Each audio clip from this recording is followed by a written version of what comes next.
The committee will come to order. Without objection, the committee may recess at any point.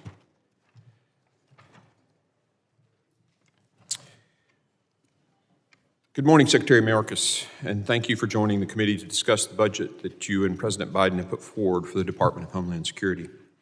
On March 1st, the department celebrated its 21st anniversary, and I want to thank all the public servants throughout DHS who dedicate their lives to securing the homeland. This work is vital to our nation's safety and security. Mr. Secretary, when you took the oath of office, you swore to, quote, support and defend the Constitution of the United States against all enemies, foreign and domestic. Well and faithfully discharge the duties of the office, end quote.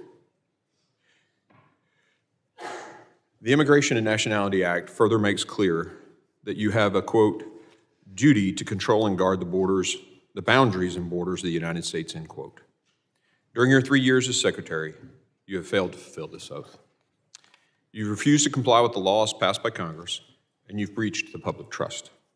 You've facilitated and encouraged record levels of illegal immigration since your first day in office, and we've all witnessed the devastating results of your open borders agenda. I've shared this before, but I feel it's necessary to repeat it. You abolished working policies, and following the statements of your boss on his campaign trail, promises to improperly grant asylum to anyone who came. As a result, people from all over the world tested the system. They came and were released, they phoned home, and the mass waves began.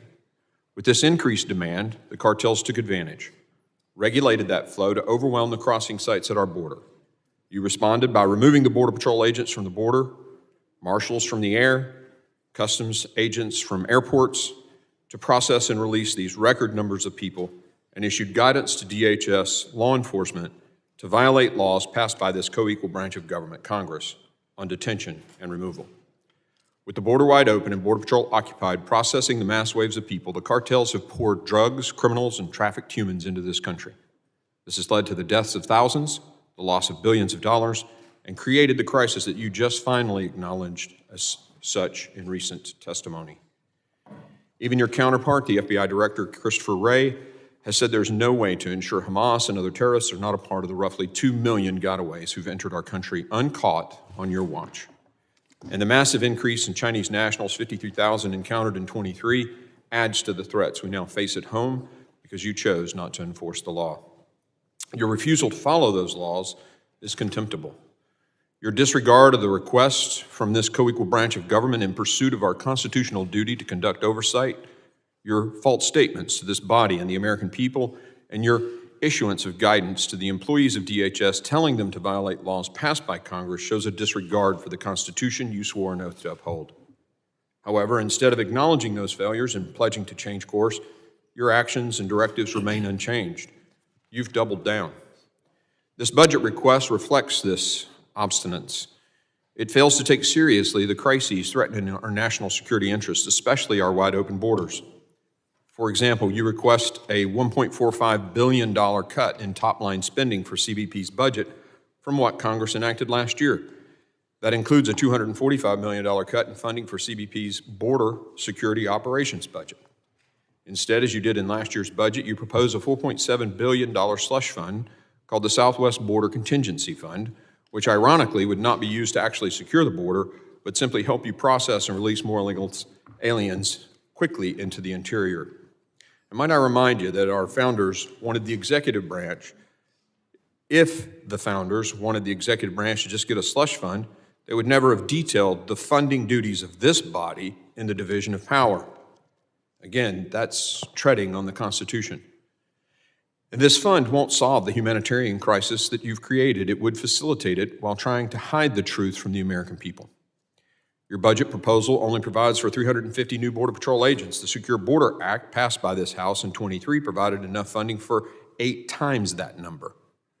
Your budget only requests funding for 34,000 ICE beds. And by comparison, in FY 2021, the previous administration requested 60,000 ICE beds at a time when illegal crossings were at their lowest in decades. Your targets for removals of illegal aliens are abysmal. In 2020, amid the COVID-19 pandemic, ICE removed 185,884 illegal aliens, while in fiscal year 19, ICE removals exceeded 267,000. Last year, despite more than 3.2 million inadmissible encounters at our border, you only accomplished around 143,000 removals. And in this budget, you're only targeting 125,000. At that rate, it would take 16 years to remove just the roughly 2 million gotaways on your watch, to say nothing of the more than 9 million encounters, many of whom have also been released. Meanwhile, the Chinese Communist Party continues to carry out multifaceted covert espionage and influence missions against the United States. Beijing has shown that if we give an inch, they'll take a mile. And Mr. Secretary, you have given them all 1,951 miles of our southern border. While we're deeply appalled by your handling of the border security and immigration issues, this committee does look to work with the department on key issues. This past February, the administration issued an executive order providing for more stringent cybersecurity at our ports, as well as an emphasis on supply chain security. We support these initiatives. Your proposal also recognizes that our cyber workforce is vital to the protection of our homeland. Strengthening our cyber workforce pipeline will be one of the top priorities for the remainder of this year, and it is imperative that the 419 full-time employees you requested for Cybersecurity and Infrastructure Security Agency are utilized effectively. And to that end, we must ensure CISA's authorities and resources align with its mission. Secretary Mayorkas, the world is only growing more dangerous. Our adversaries in China, Russia, Iran, and elsewhere are expanding their capabilities and seeking to undermine our interests, even within our homeland.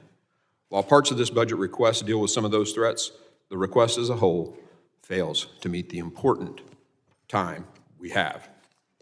I now recognize the ranking member, the gentleman from Mississippi, Mr. Thompson, for his opening statement. Thank you very much, Mr. Chairman. Good morning. I want to begin by thanking Secretary Mayorkas for being here today. Mr. Secretary, your testimony before the committee, despite the unfounded extreme mega attacks against you, speaks to your character, integrity, and commitment to the Department of Homeland Security, its mission, and its people.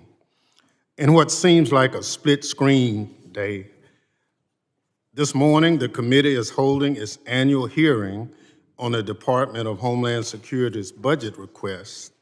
This afternoon, Republican members will deliver to the Senate their baseless articles of impeachment in perhaps the most politicized partisan stunt this committee has ever engaged in. From the moment the Secretary took office in February 2021, members of the other side of the aisle have unfairly targeted him for their own political gain. Chairman Green promised donors at a campaign event that he would bring an impeachment case against Secretary Mayorkas. He told his contributors to get the popcorn and promised it's going to be fun. According to an internal Republican memo, Republicans had already scheduled a committee vote to impeach the Secretary prior to holding a hearing. This entire thing was a sham from the start. After two hastily thrown together so-called impeachment hearings that provided not even a shred of evidence of an impeachable offense, Republicans short-circuited their own markup and refused to let Democrats offer amendments in their rush to the House floor. In advance of the vote, the Secretary, who is Jewish and whose mother survived the Holocaust, was referred to using language the American Jewish Committee has included in its glossary of anti-Semitic terms. Mr. Chairman, I ask unanimous consent to insert in the record an article describing this incident. So ordered. The impeachment vote failed. In another embarrassing miscalculation of House Republican leadership, on a second try, Republicans limped their sham impeachment articles across the finish line. Over 2 months later, Republicans are still transmitting the impeachment articles to the Senate, having waited until they thought the timing was politically advantageous. So much for the claims of urgency about the border. They wanted to have a dog and pony show march into the Senate, showing yet again what deeply unserious people they are. The Senate should dismiss the baseless impeachment articles without delay.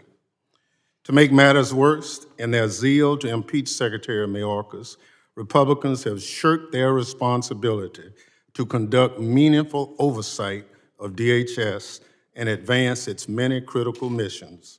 Republicans have not yet held a single full committee oversight hearing on cybersecurity, domestic terrorism, aviation security, disaster preparedness and response, or election security this Congress. Shocking for a committee born out of 9/11 attacks, which once had a reputation for rising above the partisan politics to help secure the homeland on behalf of the American people. The committee's legislative work has suffered too. By this time last Congress, the committee had reported 49 measures, and that was during a global pandemic. This Congress, by contrast, the full committee has reported fewer than half that number. This is what happens when Republicans make someone who espouses political violence, pushes anti-Semitic tropes, and want to defund the FBI, the de facto leader of their party. This is what happens when Republicans prioritize the whims of extreme MAGA members over politics that serve the American people. It is chaos and dysfunction by design. If you don't believe me, just look at how long it took us to elect a speaker. We did nothing but vote after vote after vote. And to add insult to injury, Democrats were accused of slowing things down. And we are the minority party. We're not in charge. If Republicans are looking for someone to hold accountable, they should start looking in the mirror. Through it all, Secretary Mayorkas has remained steadfast. He continues to do his job across the department's many critical homeland security missions, including border security and immigration enforcement. He's used the full range of authorities at his disposal and stretched the resources provided by Congress to secure the border. Under his leadership, the department has removed record levels of migrants, detained more people than Congress had provided funding for, and prevented unprecedented amounts of fentanyl from entering our communities. Republicans talk a lot about supporting border security, but you know, talk is cheap.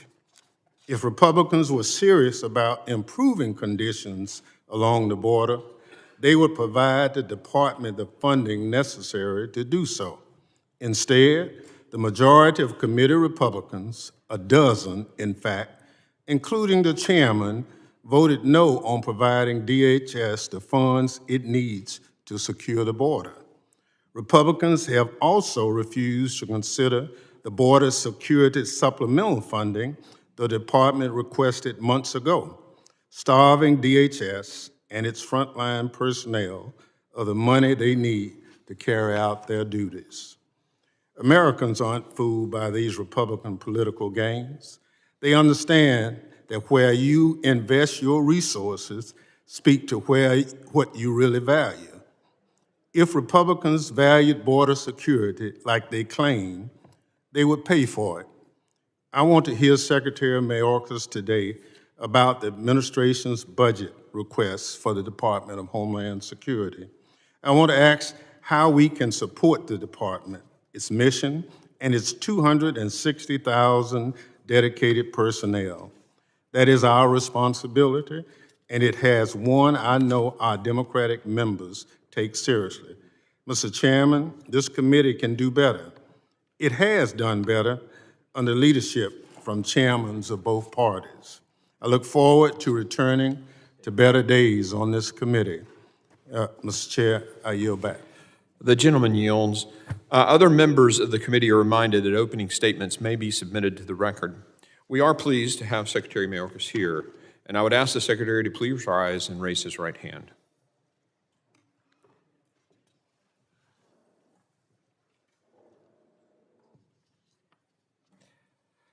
Do you solemnly swear that the testimony you will give before the Committee on Homeland Security of the United States House of Representatives will be the truth, the whole truth, and nothing but the truth, so help you God?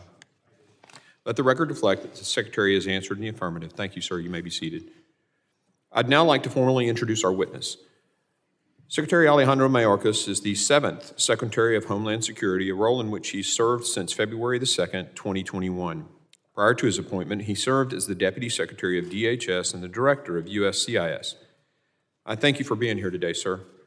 The witness's full statement will appear in the record, and I now recognize Secretary Mayorkas for 5 minutes to summarize his opening statement.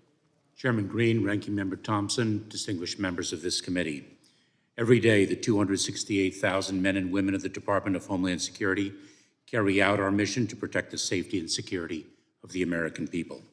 They protect our shores, harbors, skies, cyberspace, borders, and leaders. They stop fentanyl and other deadly drugs from entering our country. They lead the response to maritime emergencies. As we speak, they are engaged in the response to the tragic Francis Scott Key Bridge collapse in Baltimore. They help communities recover and rebuild after a natural disaster. They combat the scourges of human trafficking, forced labor, and online child sexual exploitation, and so much more. All this despite a perennially insufficient budget. The dedicated public servants of DHS deserve full support, and the American people deserve the results a fully resourced DHS can deliver. The funding opportunities outlined in the President's fiscal year 2025 budget for DHS are critical to meeting both goals. I welcome the opportunity to discuss this proposed budget and highlight some of its key proposals with you today. When our department was founded in the wake of 9/11, the threat of foreign terrorism against high-visibility targets was our primary concern. That foreign threat persists, but we now also confront the terrorism-related threat of radicalized lone offenders and small groups already resident here in the United States. This budget provides for an $80 million increase to our department's nonprofit security grant program and additional funds for targeted violence and terrorism prevention grants so that DHS can better help communities prevent tragedies from occurring. As lone actors and nation states increasingly target our critical infrastructure and our data, the President's budget provides CISA with needed funding to improve our cybersecurity and resiliency. Fentanyl is wreaking tragedy in communities across the country. DHS has interdicted more illicit fentanyl and arrested more individuals for fentanyl-related crimes in the last 2 fiscal years than in the previous 5 combined. The President's budget includes critical funding to advance our strategy, including funds for non-intrusive inspection technology and targeted operations. During a time when the world, including our hemisphere, is experiencing the greatest displacement of people since World War II, DHS has toughened our border enforcement and is maximizing our available resources and authorities. In the last 11 months, we have removed or returned more than 630,000 individuals who did not have a legal basis to stay, more than in every full fiscal year since 2013. The President's budget would further expand these efforts. It provides funding for hiring more enforcement personnel and bolstering refugee processing. Our immigration system, however, is fundamentally broken. Only Congress can fix it. Congress has not updated our immigration enforcement laws since 1996, 28 years ago. And only Congress can deliver on our need for more Border Patrol agents, asylum officers, and immigration judges, facilities, and technology. Our administration worked closely with a bipartisan group of senators to reach agreement on a national security supplemental package, one that would make the system changes that are badly needed and give DHS the tools and resources needed to meet today's border security challenges. We remain ready to work with you to pass this tough, fair, bipartisan agreement. Finally, extreme weather continues to devastate communities. Last year, FEMA responded to more than 100 disasters. Our budget provides $22.7 billion to assist community leaders and help survivors in the aftermath of major disasters, and additional funds to invest in resilient strategies that will save lives and taxpayer money in the decades to come. Essential to our success across all mission sets is our department's ability to recruit and retain a world-class workforce. In addition to the frontline border workforce I mentioned, The President's budget includes $1.5 billion to maintain our commitment to fairly compensate the TSA workforce. The recently passed 2024 budget, though welcome and helpful to many of our operations, was enacted too late to implement an appreciable hiring surge. It reduced by 20% much-needed support for cities dealing with migrant-related challenges, and it cut critical research and development funding. I am eager to work with you to address these and other shortfalls in the weeks ahead, as I am eager to deliver the sustained funding, resources, and support that the extraordinarily talented and dedicated public servants of DHS need and deserve. Thank you, Mr. Secretary. Members will be recognized by order of seniority for their 5 minutes of questioning. And I'd like to say the Secretary has, I think, a hard out today, and that hard out is going to come up much faster than we would want or desire. I understand he's got a busy schedule. Typically, my policy is to let people go beyond the 5 minutes if they're making a question and continuing a train of thought. Unfortunately, today we're not going to be able to allow that, and I hate that. But as I've applied the rule evenly to both sides, I will now apply for today's hearing the 5 minutes with the gavel for both sides of the aisle. So it's 5 minutes and 5 minutes only, because we want to allow everyone here to get an opportunity to ask questions of the Secretary. And I'd like to ask the staffs on both sides if they would communicate this change for today to the individuals who aren't present right now. I now recognize myself for 5 minutes of questioning.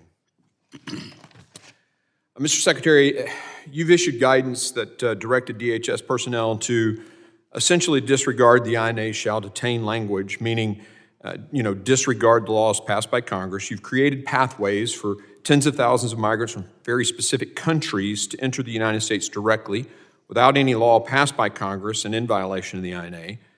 The Solicitor General, in arguments before the Supreme Court, arguing on your and your boss's behalf, as well as yourself in testimony to Congress, have said you've had prosecutorial discretion, I think is the term that keeps getting used, to disregard those laws when the resources are overwhelmed. So that's essentially been the argument that, shall detain language could not be adhered to because the resources were overwhelmed. Is that generally correct? No, it is not. Mr. Chairman, let me assure you that we enforce the laws that Congress has passed, and that is the direction that I have given to the workforce throughout my tenure. Well, during the hearing or the court trial, Texas versus the United States, the Solicitor General made it very clear that the reason the policies that you've written have been written the way they've been written is because there's some form of discretion allowed to make the choice that we're not going to, follow the shall detain, and we can get thousands and thousands of examples of where that didn't happen.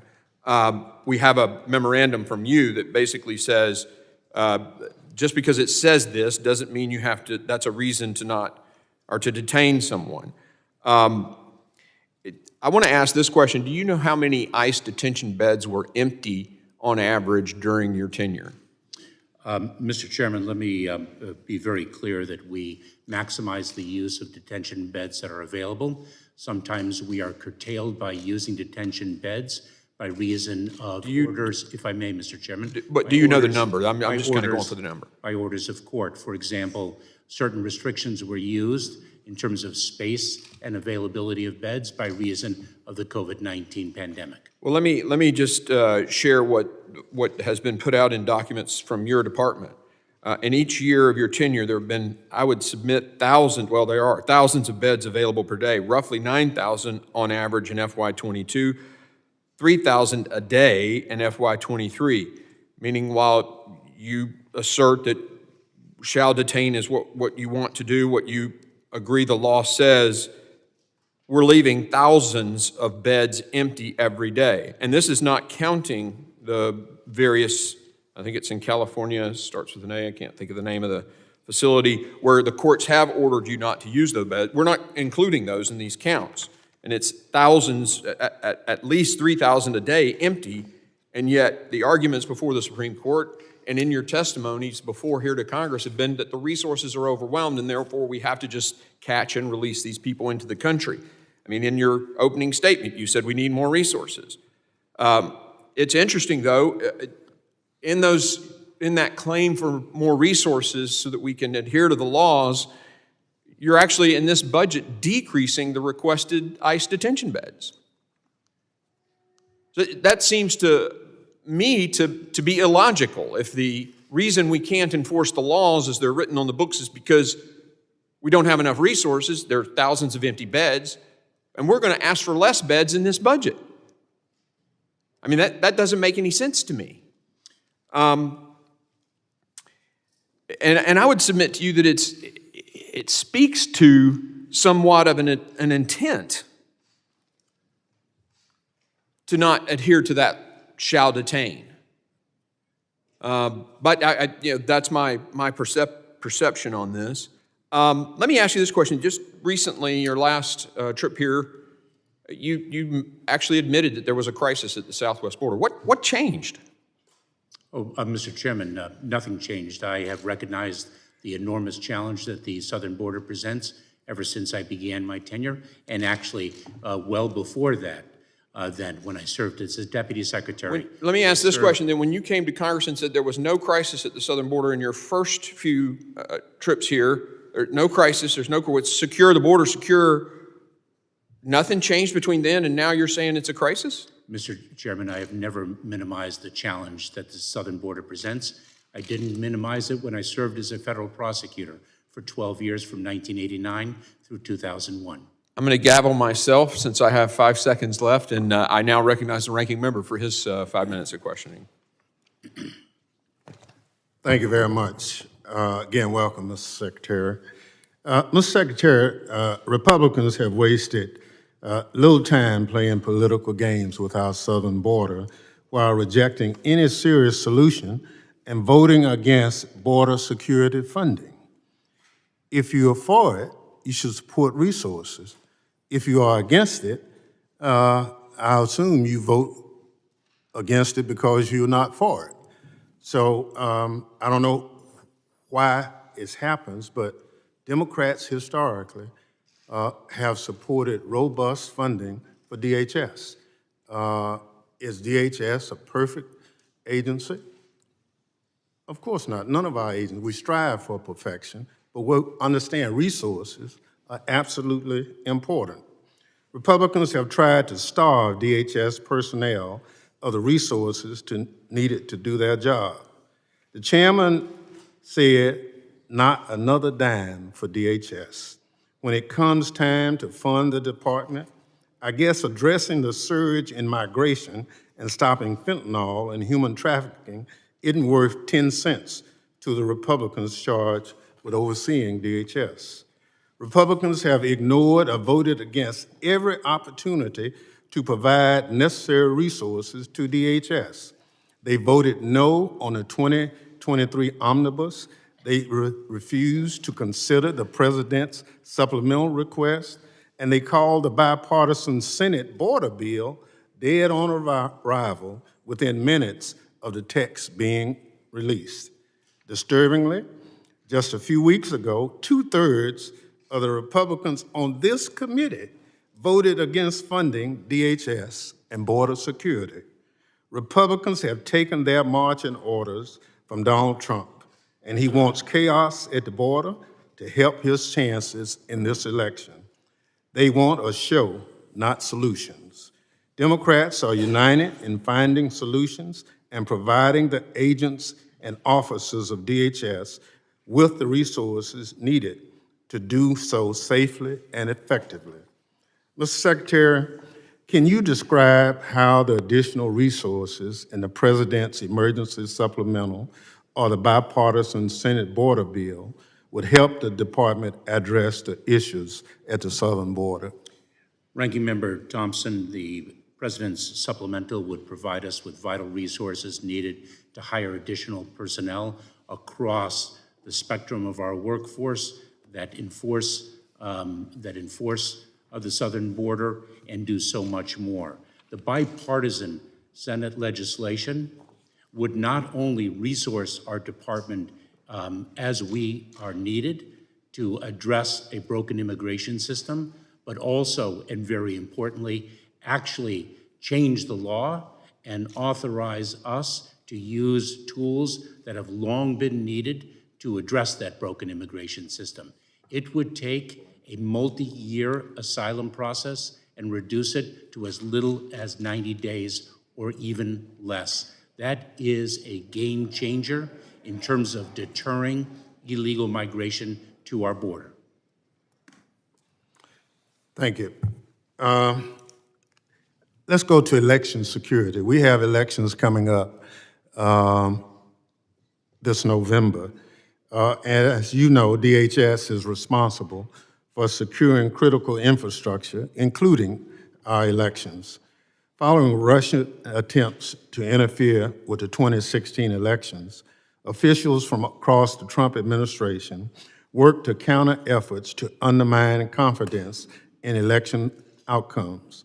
Unfortunately, after inciting a riot at the Capitol because he wasn't reelected, Donald Trump spent 4 years making legitimate election security work so politically toxic that I'm worried that the federal government is reluctant to support election officials and other stakeholders the way it should headed this November. Last week's baseless claim about voter fraud by the former president and speaker will only make the work of the election officials harder.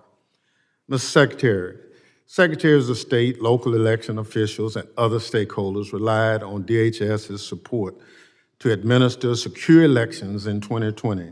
Can you assure us that DHS will bring the full range of its resources to support the 2024 elections? Yes, I can, Ranking Member Thompson. Yield back. The gentleman's time has expired. I now recognize the chairman of the Committee on Foreign Affairs and former chairman of this committee, Mr. McCall, for his 5 minutes of questioning. Mr. Chairman, and good morning. Mr. Secretary, you took an oath to protect the country from enemies, both foreign and domestic. I believe in many respects you violated that oath. Let me start with the Immigration and Nationality Act. It states that, quote, the government shall take into custody any alien that has committed an aggravated felony. Those are dangerous, violent criminals. End of quote. And as you know, you're an attorney, as am I, shall is mandatory language. It doesn't say maybe, doesn't say, well, whatever you think at the time. It says shall. Those are words by the Congress. Mandatory language means you shall detain. Yet in September 2021, your memo to your Border Patrol agents titled Guidance for Enforcement of Civil Immigration Law, you instructed your Border Patrol officers not to take prior criminal conduct into account when taking enforcement action. Whether a non-citizen poses a current threat to public safety is not to be determined according to bright lines or categories. Our personnel should not rely on the fact of a conviction or the result of a database search alone. In other words, you directed your own agents on the ground on the border to defy the laws of Congress, to release violent criminals into our countries. And you know what aggravated felon means under the statute, but for those who don't, it includes murderers, rapists, pedophiles, and drug traffickers. And God knows how many have been released into this country due to this policy that you issued in September 2021. My state took this up to appeal to the Supreme Court, where Justice Kavanaugh asked whether impeachment would be warranted for an official who defied the laws passed by Congress. President Biden's own Solicitor General replied that such steps would be warranted, quote, in the face of a dramatic abdication of a statutory responsibility by the executive. In my view, you've defied the law, you defied congressional intent in the best interest of the American people, And you've made this country, sir, a far more dangerous place, not to mention the hundreds of those in the terror watch list who have gotten into this country. How do you respond? Mr. Chairman, I have 3 points to make. One, you mischaracterize the enforcement guidelines that I published. I read directly from them, sir. Secondly, we have removed more aggravated felons each month than the prior administration did. Third, my enforcement guidelines mirror to a great extent, and in the quoted language, prior enforcement guidelines that other administrations have issued. The fact of the matter is that we enforce the law. We deem public security. All right, I'm going to reclaim my time on that. You're saying you enforce the law when you told your agents, don't take into account prior criminal conduct. Aggravated felons do not take into account the fact they maybe have a murder conviction or a rapist conviction, or, well, that's what's under the statute, sir. And you told them, don't take that into account. And you can say you've had the best record ever as a Secretary of Homeland. You can say that, but nobody believes it. And I got to tell you, back home in my state of Texas, very, very upset. I want to close with 1833 Supreme Court Justice Story said, where a, quote, where a Lord Admiral has neglected to safeguard the seas, that shall be deemed an impeachable offense. I believe that's exactly the case here. You have neglected not just the seas, but the air, land, and the seas, and you've destroyed the fabric of this nation. And my last question to you is, how many persons on the terror watch list have gotten into this country? Mr. Chairman, I'd be pleased to provide you with data subsequent to this hearing. And will you provide the names and backgrounds? Let me assure you that the security of the American people is our highest priority. Will you provide the names and the backgrounds of the I would persons? be pleased to provide you with whatever information you need in the appropriate setting. All right, a bit of a non-answer, but I'll take that. Thank you. Gentleman yields. I now recognize Mr. Correa, the gentleman from California, and the ranking member of the subcommittee on Border Security and Enforcement for his 5 minutes questioning. Thank you, Mr. Chairman. Mr. Secretary, welcome today. My first question is, you did take an oath to protect our country.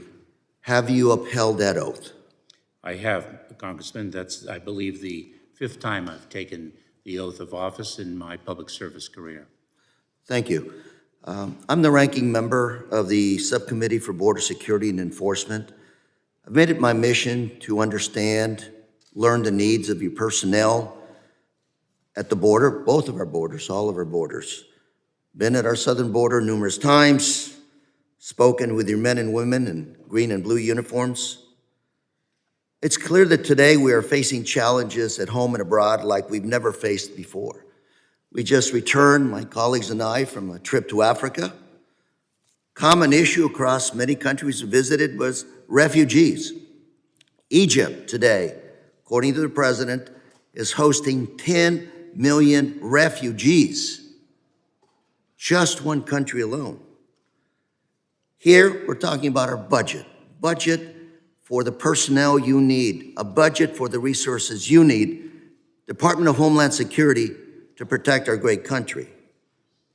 Yet I've watched my colleagues on the other side of the aisle block the president's emergency supplemental request and to even refuse to consider the Senate's bipartisan border bill. And in the last few months, my colleagues on the other side of the aisle have repeatedly threatened to shut down government over the Homeland Security budget. Secretary Mayorkas, can you please explain to us in plain terms what my colleagues on the other side of the aisle, their refusal to pass emergency supplemental requests, how does that put our country's national security in danger? Congressman, with the additional resources we would be provided in the president's supplemental budget request, we would be able to advance significantly the security of the border. We would have additional equipment, additional technology, additional personnel in every facet of border security. You talk about additional personnel. Do we have a shortage of personnel right now at our borders? We do, Congressman. We need additional Office of Field Operations personnel to man our ports of entry. We need additional Border Patrol agents. Let me talk about that. Our ports of entry, that's where most of the fentanyl coming through this country enters through our ports of entry. San Isidro itself accounts for about 70% of all fentanyl coming into our country. Yet you're telling me we're short of personnel in these critical junctures? Is that what you're telling me, sir? We are. We need additional field personnel to equip those ports of entry with the staff that we need to enforce our laws.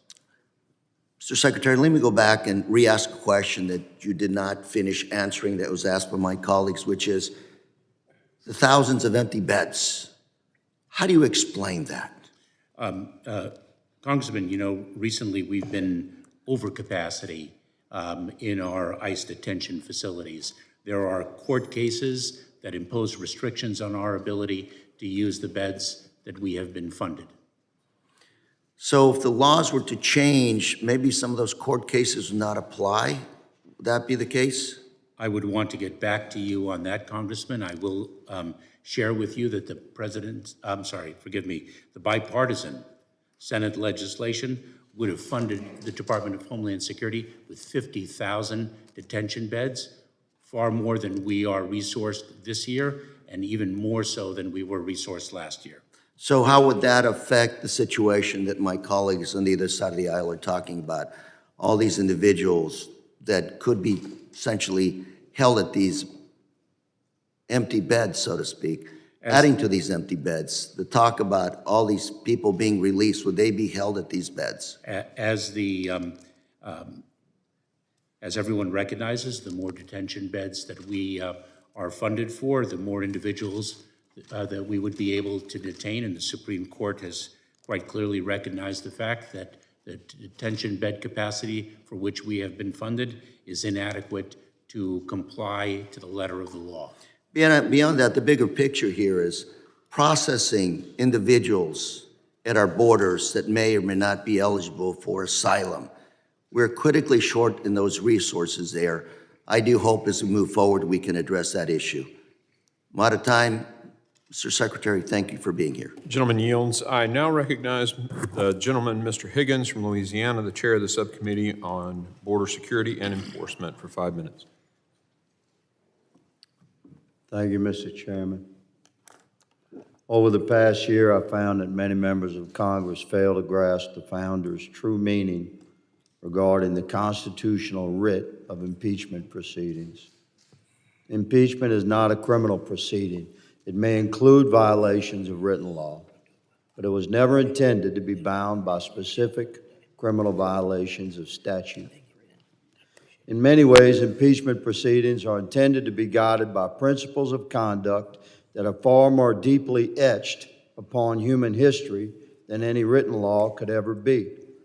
The embezzlement of money by an employee is a criminal act and is a betrayal of trust, but betrayal of trust is not a statute. The House Committee on Homeland Security advanced articles of impeachment against Department of Homeland Security Secretary Alejandro Mayorkas. He has been impeached by the People's House. These articles do not impugn the Secretary's character, nor list dissenting views on how to handle the crisis at our border. Instead, the impeachment articles against Secretary Mayorkas carry the charge of high crimes and misdemeanors. It's important that all Americans recognize the true meaning of high crimes and misdemeanors. While some of my colleagues have claimed that this charge is confined to specific violations of criminal statute, let us not fail to recognize the founders' original intent and well-documented debate regarding the origin and meaning of this term. Article 2, Section 4 of our Constitution reads, "The President, Vice President, and all civil officers of the United States shall be removed from office on impeachment for and conviction of treason, bribery, or other high crimes and misdemeanors." Our founding fathers used this phrase, high crimes and misdemeanors, having 400 years of British Parliament historical precedent, which did not limit itself to direct criminal misconduct, but more importantly, encompassed a neglect of duty and abuse of power. This is not funny, Mr. Secretary. Literally misdemeaning the office and high authority that had been entrusted. Enshrining this phrase in the Constitution, the Founding Fathers put explicit trust in Congress to determine what constitutes an impeachable offense and what is encompassed in high crimes and misdemeanors. Impeachment was never intended to be a criminal proceeding, but instead a review by the American people of a rogue executive and a mechanism for accountability when all else has failed. Secretary Mayorkas has not only betrayed the trust of the American people, his service as Secretary has left a scar on our nation's soul that may never be removed. The articles of impeachment brought against Secretary Mayorkas passed the House and have now been delivered this afternoon to the Senate. It is vital that the Senate upholds its constitutional obligation to hold a fair impeachment trial. The American people deserve accountability for the gross misconduct of the Secretary's handling of our borders. It is incumbent upon members of Congress to enforce the authority outlined by the Founding Fathers for impeachment. Under Secretary Mayorkas, America has suffered. Over 300,000 Americans have died from cartel drug poisoning. Our communities are crushed under the weight of 12 million illegal aliens in the span of 3 years, and crime has reached unprecedented levels within American communities across the country. Secretary Alejandro Mayorkas' arrogant disregard for the security and sanctity of the American people has brought Congress to this point. He has brought unspeakable pain upon the nation. His service as Secretary will forever be shrouded in shameful failure and generational trauma. Alejandro Mayorkas has been impeached by the House. He must now be tried by the Senate and removed from office. Mr. Chairman, I yield. The gentleman yields. I now recognize Mr. Carter, the gentleman from Louisiana, and the ranking member on the Subcommittee of Counterterrorism, Law Enforcement, and Intelligence for 5 minutes. Thank you, Mr. Chairman. Ranking Member Thompson.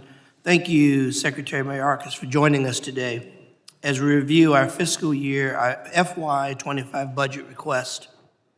President Biden's fiscal year 2025 budget request for DHS reflects Democrats' commitment to put politics aside and work in good faith to address security challenges facing our nation.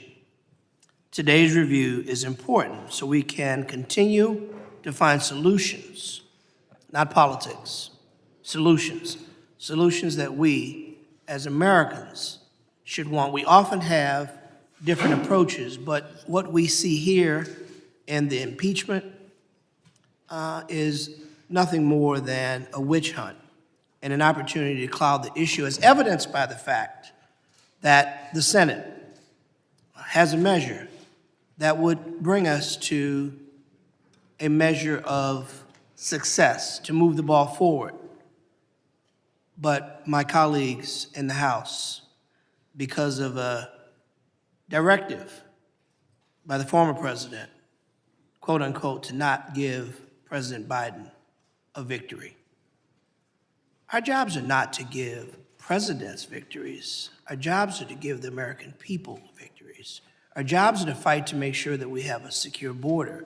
Our jobs are here to make sure that we see things through a lens, not as Republicans or Democrats, but as Americans, and to do what's right. Unfortunately, that has not and is not happening. I will go on record as predicting that the United States Senate will not even take up these articles of impeachment. Why? Because they're meritless, because they're baseless, and because they're purely political in nature and are not rooted in the fairness, justice, or the American way. So I'm going to pivot a little bit, if we might, because we've talked about this quite a bit, so I'm going to pivot to flood insurance. Mr. Secretary, last time you were here before this committee, I relayed my concerns about FEMA's risk rating 2.0, and that it will leave many in my district, especially in low and moderate income communities, priced out of their homes by premium increases. You stated that you are reviewing and need to continue to review risk rating 2.0, given the concerns that have been expressed. Since then, I've only seen flood insurance prices get worse.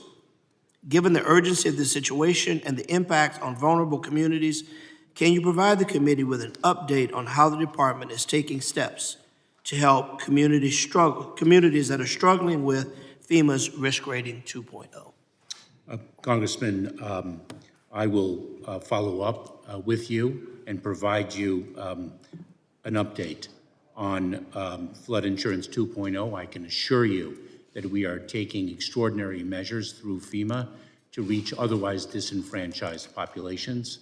We have issued guidance and changed our policies to make sure that minority and underserved communities have greater access to our grant programs, to individual assistance, and to other resources that FEMA provides in the wake of natural disasters, and to strengthen and protect communities. I will provide you with an update with respect to flood insurance 2.0 specifically. And one of the things that we have repeatedly asked for, both in this committee as well as in transportation infrastructure, for which I also serve, and in individual meetings in my office and in the office of the FEMA administrator, is the formula. What algorithm, what formula is used to derive these rates? We have consistently said that it's some algorithm, but we have yet to be shared what that is. What does it look like? How do we explain to the people in our districts how these rates are developed when we get a vague answer to that? Mr. Secretary, I would greatly appreciate if you can drill down and share with the American people what this formula is, how it's derived, and more importantly, how we can adjust it to make sure that people are not being forced to make a decision about being able to live in the home that they've now paid for and they can no longer afford to insure because the rates are higher than the note was when they had a mortgage. This is untenable. And I'd ask that you would look into that and share some meaningful answers, sir. And I will do so, Congressman. thank you. My time is up. The gentleman yields. I now recognize Mr. Guest, the gentleman from Mississippi and the Vice Chair of the Committee on Homeland Security, for his 5 minutes of questioning. Thank you, Mr. Chairman. Mr. Secretary, I want to point out what I highlighted last week when you testified. You came in your opening statement and you talk about your budget being insufficient. And you seek to place the blame on Congress that we're not giving you the resources and your department the resources that you need. But last year in the FY24 budget, which we just passed, Congress appropriated you $61.8 billion in discretionary spending, which was more than you asked for. And so Congress is giving you more money than you're asking for, but you're repeatedly coming into these hearings and you're trying to say that you don't have the financial resources that you need to carry out the job. Chairman Green mentioned the detention beds. The detention beds, which you and I talked about last week, are incredibly troubling. And the fact that you come in and you once again, you ask for less detention beds, significantly less detention beds than we funded in the FY24 budget. You told me in that hearing last week that you agreed with the Senate 50,000 detention beds, but yet you come in and you ask Congress only to fund 34,000 when we currently are funding 41,500. And you continue to seek to place the blame on us.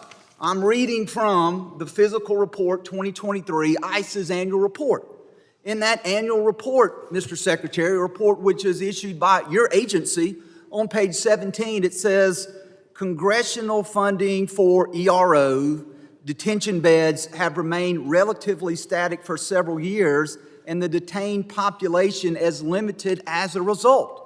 In answering a question from Mr. Correa, you talk about the fact that the court says that there's been inadequate funding for detention beds, And so how do you come in here and you ask for less detention beds, but yet every time you testify, you try to place the blame back on Congress? Because we are actually funding more detention beds every year than you're asking for.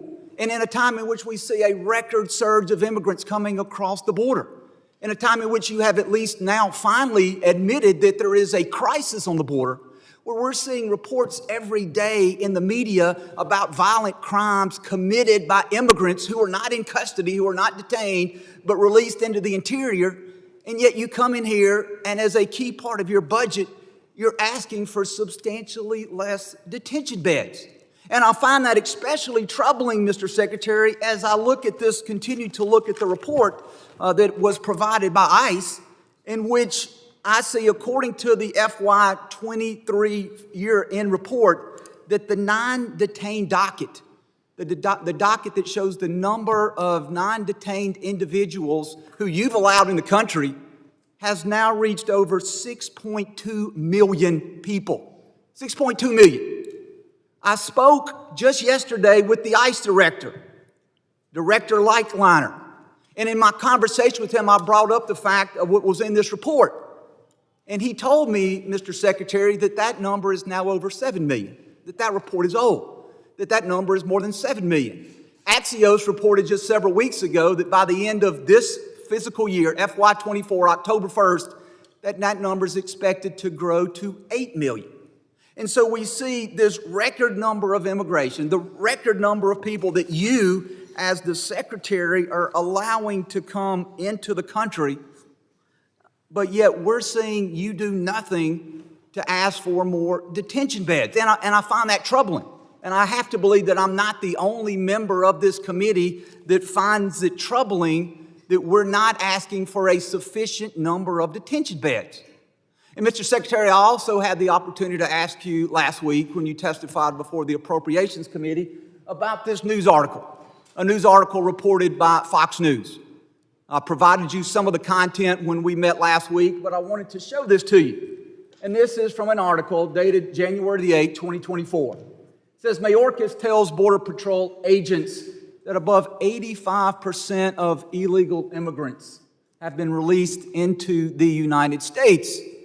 It goes on there in the first paragraph. It says, Homeland Security Secretary Alejandro Mayorkas on Monday admitted to Border Patrol agents that the current rate of release for illegal immigrants apprehended at the southwest border is above 85%. Said Mayorkas made the statements when meeting privately with agents, and that there were sources in the room who heard that. It goes on to say that there were at least 3 agents who verified to Fox News that you made that statement. And so, Mr. Secretary, did you make the statement that it was reported on January the 8th, 2024?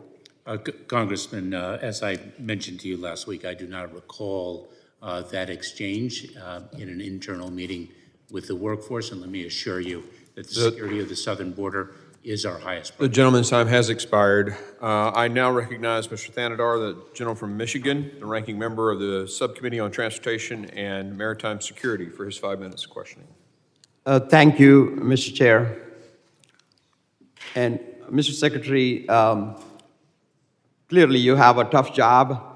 You're faced with a worldwide migration challenge, a deeply broken immigration system, and limited resources to address the challenges. And unfortunately, my Republican colleagues don't seem to want to help to fix that problem. I admire your efforts to expand parole programs for migrants in countries facing extreme conditions, like Haiti and Cuba, as well as to restore family reunification programs for families facing widespread violence in Central America. America is a nation of immigrants, as you know. And yet, we have a broken immigration system.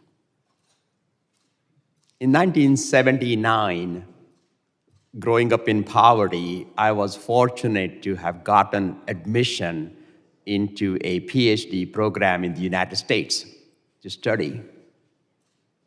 And that would have changed my life. And I went to the American Embassy in Mumbai.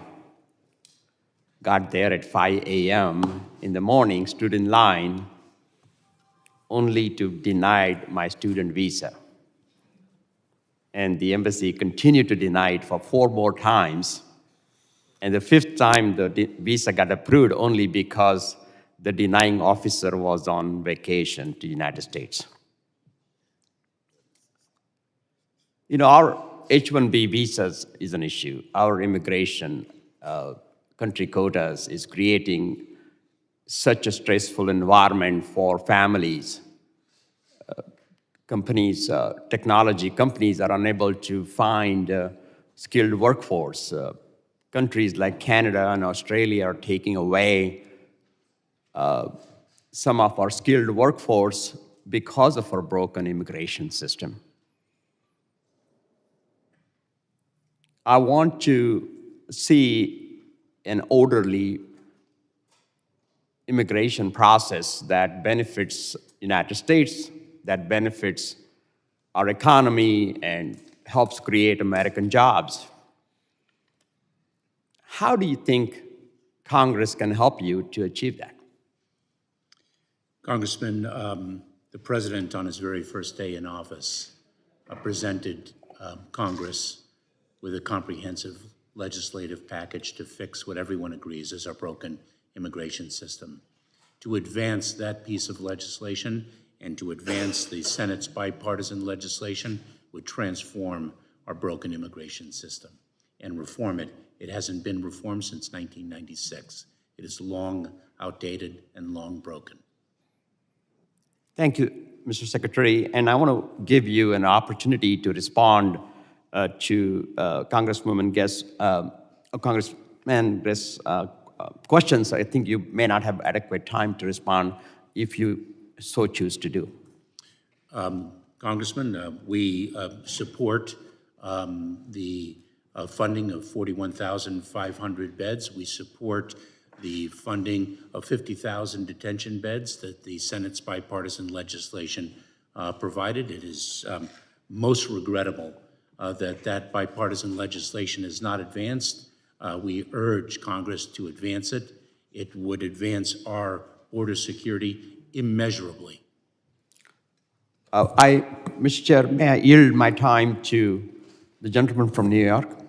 Thank you, Mr. Tenor. We just have a few seconds, Mr. Secretary, but I wanted to follow up on what Chairman McCall was talking about because he is citing the INA shall detain language and a memo that you issued in September of 2021. And I want to give you an opportunity to explain what it says in that memo because even in the quote that he read, he said that aggravated felonies shall not be the only consideration when deciding whether or not to seek detention. So can you explain what your guidance was in the face of the reality that there are insufficient beds to comply with the letter of the law? Congressman, the direction to law enforcement agents was to use their discretion, their experience to determine who presents the greatest public safety threat and to detain those individuals, period. Okay, the gentleman's time has expired. Someone else can yield, of course, if they'd like. I now recognize Mr. Bishop, the gentleman from North Carolina and the chair of the Subcommittee on Oversight, for 5 minutes of questioning. Thank you, Mr. Chairman. Secretary Mayorkas, you've frequently testified about the actions and efforts of DHS over the course of time you've been Secretary. Let me just ask you about the results of your more than 3 years of tenure. Do you consider the results of your administration of the Department of Homeland Security to be a success? I am incredibly proud of the work of the men and women of the Department of Homeland Security, Congressman. They risk their lives. You consider it to be a success? I am incredibly proud of everything they do. Yep. Do you consider it to be a success? I consider them to be a tremendous success in advancing the safety and security of the American people with the Do you consider your administration of the Department of Homeland Security to be a success? with the resources and authorities they have. They've done an extraordinary job. In November 2022, I asked you whether you continue to maintain that the border is secure. You said yes, and it's getting more secure every day. Do you still say so? Congressman, with the resources and the authorities that we have been provided, it is as secure as we can make it. Under your orders, the Department of Homeland Security paroled Venezuelan Jose Ibarra into the United States. He, of course, went on to a variety of crimes, culminating in beating a young woman to death in Georgia. The relevant statute grants you authority to parole aliens into the United States, quote, only on a case-by-case basis for urgent humanitarian reasons or significant public benefit, close quote. Which was it in Mr. Ibarra's case, humanitarian reasons or significant public benefit that you paroled him into the United States? Congressman, we abide by the law. We apply our parole processes in obeyance of the law. The public safety of the American people is our highest priority, and I would be pleased to share case details with you on any case of concern to you subsequent to this hearing. I don't have the case details with me today. Well, I'm not really asking for detail. I'm only asking for one simple fact, which is, was it urgent humanitarian reasons or significant public benefit that under your orders, Mr. Ibarra was paroled into the United States? My answer remains the same, Congressman. You mean you would have to review something, you'd have to review something before you could provide case details, or you just can't say it in this forum? The former. Don't know. You don't know. As I said, I do not have the details with respect to that individual's case, and I would be pleased to provide them to you, Congressman. Mr. Secretary, news reports, or the Heritage Foundation Oversight Project has released this document that is allegedly a flyer distributed at a non-governmental organization in Mexico called the Resource Center Matamoros, which is said to read in part, if translated, reminder to vote for President Biden when you are in the United States. We need another 4 years of his term to stay open. I note, by the way, I understand this RCM has denied that this is authentic, but of course there are competing reports about it. But let me ask you this, what actions is the Department of Homeland Security taking to ensure that, especially given the millions of illegal entries, including 2 million gotaways, that non-citizens are being prevented from registering and voting unlawfully? Congressman, individuals who are not citizens of the United States cannot vote in federal elections. But that's not what I asked. I asked what actions DHS is taking to ensure that that doesn't occur. Well, two things. Number one, I believe that it is state and local election officials that monitor the eligibility of individuals. We do not oversee the election enrollment process. What we do is enforce our borders and, in fact... So it says shorter, nothing. In fact... how can Congress and the American people have confidence that the outcome of close elections will not turn on the votes of non-citizens who have registered and voted unlawfully? Congressman, election security is one of our priorities. In the distribution of federal grant funds to state and local jurisdictions, we have made election security a priority, and we have mandated a minimum... I'll reclaim my time. Last point, I'm just curious, following up Mr. Guest, you asked for less detention beds, and you explained that you did that based on the level of detention beds that would be needed under the Senate, quote, bipartisan bill. How's that bill bipartisan other than it's supported by James Lankford? Is there another Republican in the Senate or the House that supported that bill? Congressman, we continue to support the bipartisan legislation that a group of senators worked on for months.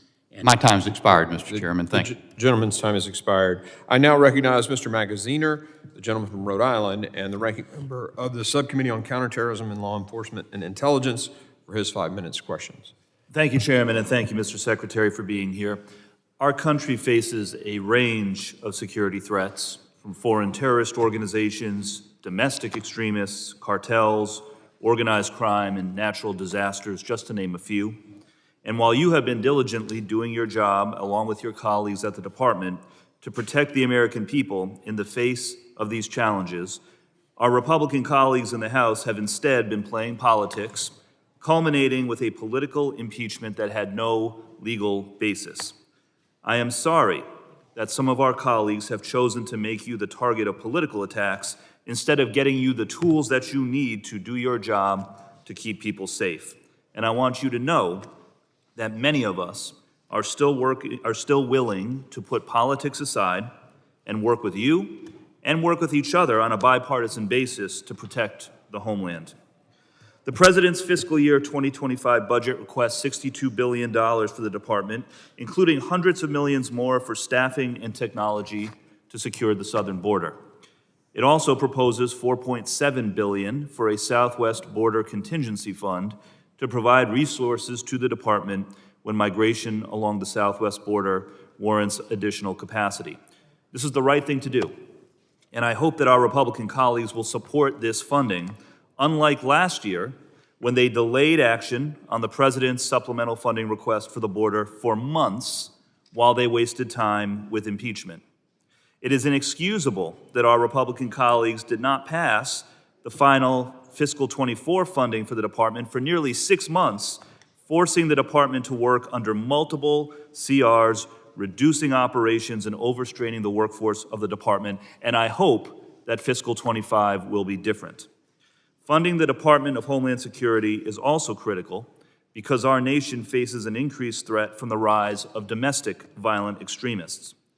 Now, we heard from you, Mr. Secretary, and from FBI Director Wray last November during the Worldwide Threats hearing that the top domestic terrorism threat we face continues to be from racially and ethnically motivated and anti-government motivated violent extremists.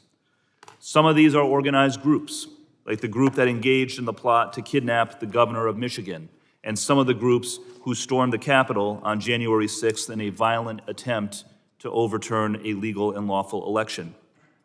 Others are lone actors, like the individual who attacked Paul Pelosi. And many of these individuals are shamefully inspired by and scapegoated by members of this Congress and by former President Trump.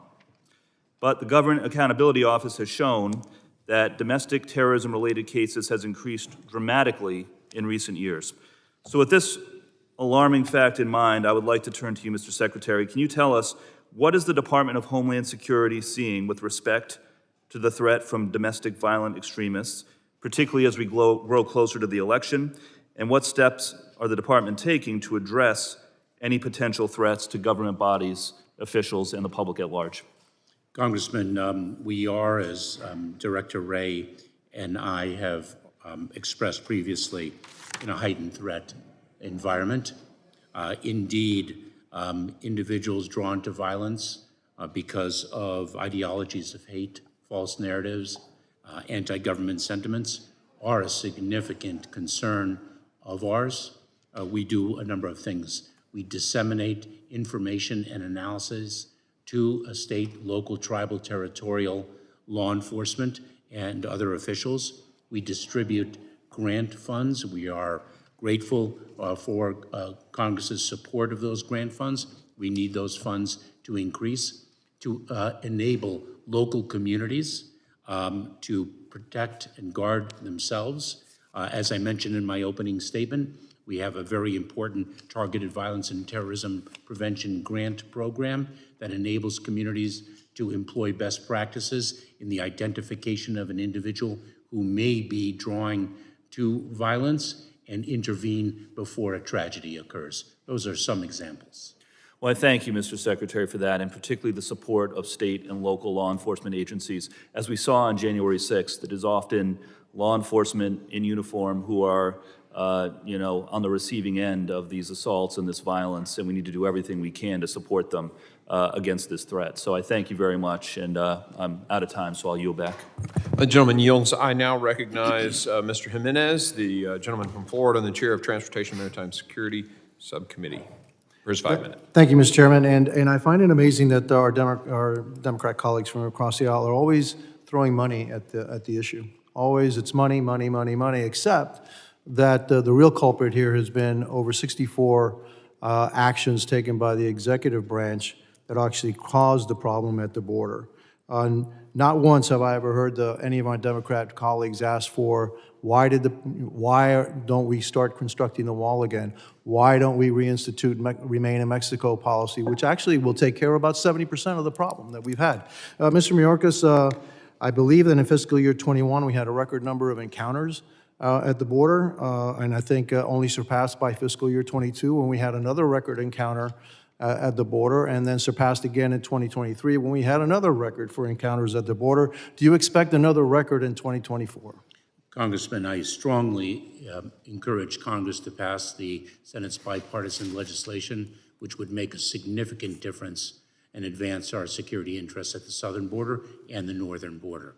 Have you ever asked the president to reconsider some of his 64 actions that have led to the crisis that we have right now at the border?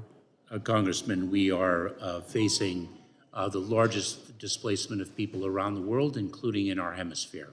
Have you ever asked the President of the United States to reconsider any of the 64 executive actions that he has taken to address the crisis at the border? Congressman, I am not familiar with the 64 to which you refer, and I assure you that they are not the cause of the largest displacement of people in the world, including in our hemisphere, and to include, of course, a significant number of people fleeing the authoritarian regime in Cuba, which both you and I have personally experienced. I think that authoritarian regime has been in place for about 60 years. And so it doesn't make sense to me that somehow now, okay, they're all fleeing the authoritarian regime of Cuba. You and I both left that authoritarian regime a long time ago. So again, are you familiar with the president's executive order to stop the construction of the wall on the southern border? I most certainly am. Have you advised him that maybe it's a good idea to start construction again on the southern wall and on the wall on the southern border to stop the flow of illegal immigration? Congressman, I do not believe it is. Okay. I believe- Thank you. I mean, I only have certain times, so thank you. You said no. Have you ever talked to the president about reinstituting Remain in Mexico policy, which many experts have said probably will take care of 70% of the problem? Have you ever talked to him about that? Congressman, the Remain in Mexico program was implemented in January of 2019, I believe. I believe in 2019, the number of encounters at the southern border exceeded those in 2018 by almost 100%, if I have my data correct. Yeah, but the number of encounters in 2020 were far less than the number of encounters in 2021. Would you say that's correct? Congressman, if you'll recall what occurred in 2020, 2 points. Number one, the COVID-19 pandemic. Number two, Remain in Mexico, in order to implement it, we rely upon the sovereign nation of Mexico's agreement. Mexico has unequivocally stated it will not support any implementation of Remain in Mexico, the success of which is quite dubious. Interesting point. The only reason they won't support they did support the Remain in Mexico policy, and then you unilaterally withdrew it. It wasn't because of Mexico asking you if you'd stop it. You just did it. All right, so I only have about 56 seconds left. We're currently witnessing total chaos and disorder in Haiti. The U.S. has already begun to evacuate citizens and is collaborating with regional partners to address the violence. Is the United States patrolling or admitting Haitians into the state of Florida and elsewhere that have not received a viable background check? Congressman, we screen and vet individuals before paroling them into the United States. Thank you, and I yield my time back. Gentleman yields. I know in the past, Mr. Secretary, we've pressed on and never given you a chance for a break. I want to offer if you need a break, or we can press on.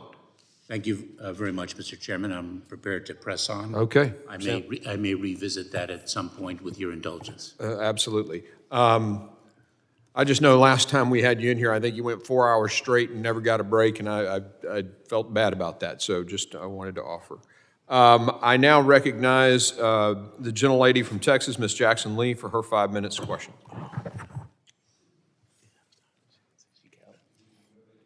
Go, I'm sorry. All right, we'll go with Mr. Ivey, and the gentleman from Maryland.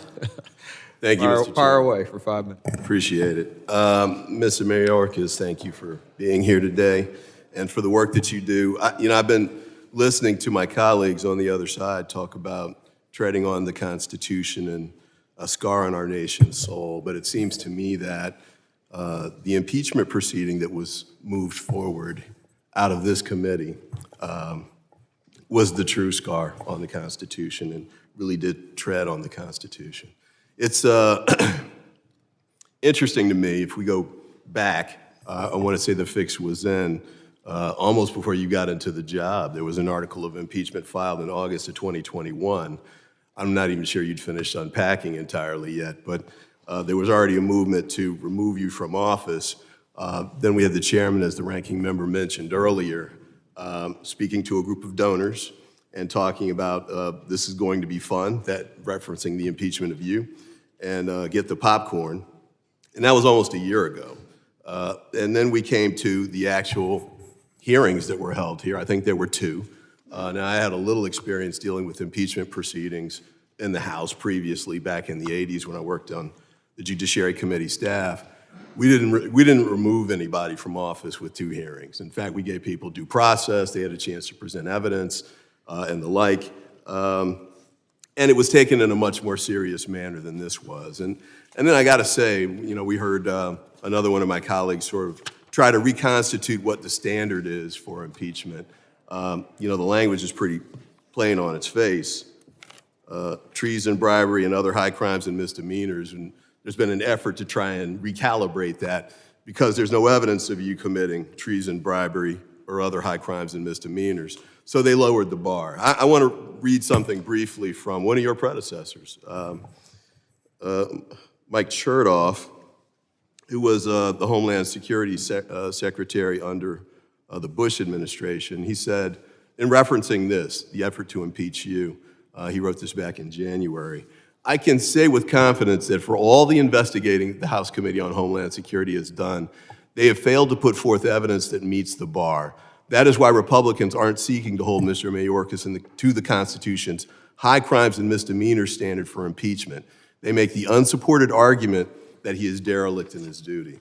And then with respect to that issue, the issue of trying to get something done, instead of continuing on with the theatrics of impeachment, former Secretary Chertoff says, I don't agree with every policy decision the Biden administration has made. There are aspects of immigration strategy that are worthy of debate. But House Republicans are ducking difficult policy work and hard-fought compromise. Impeachment is a diversion from fixing our broken immigration laws and giving DHS the resources needed to secure the border. Here today, we've discussed the bipartisan Senate bill that while we were moving forward with the effort to try and put together an impeachment proceeding against you, at least my Republican colleagues, you were working in the Senate with Senator Lankford and others to try and put together an actual bipartisan bill to address the problems at the border. And that came forward. It was killed by House Republicans when former President Trump gave the word that he didn't want it to move forward. And we haven't had any work done on trying to find a bipartisan effort to address these concerns since that day.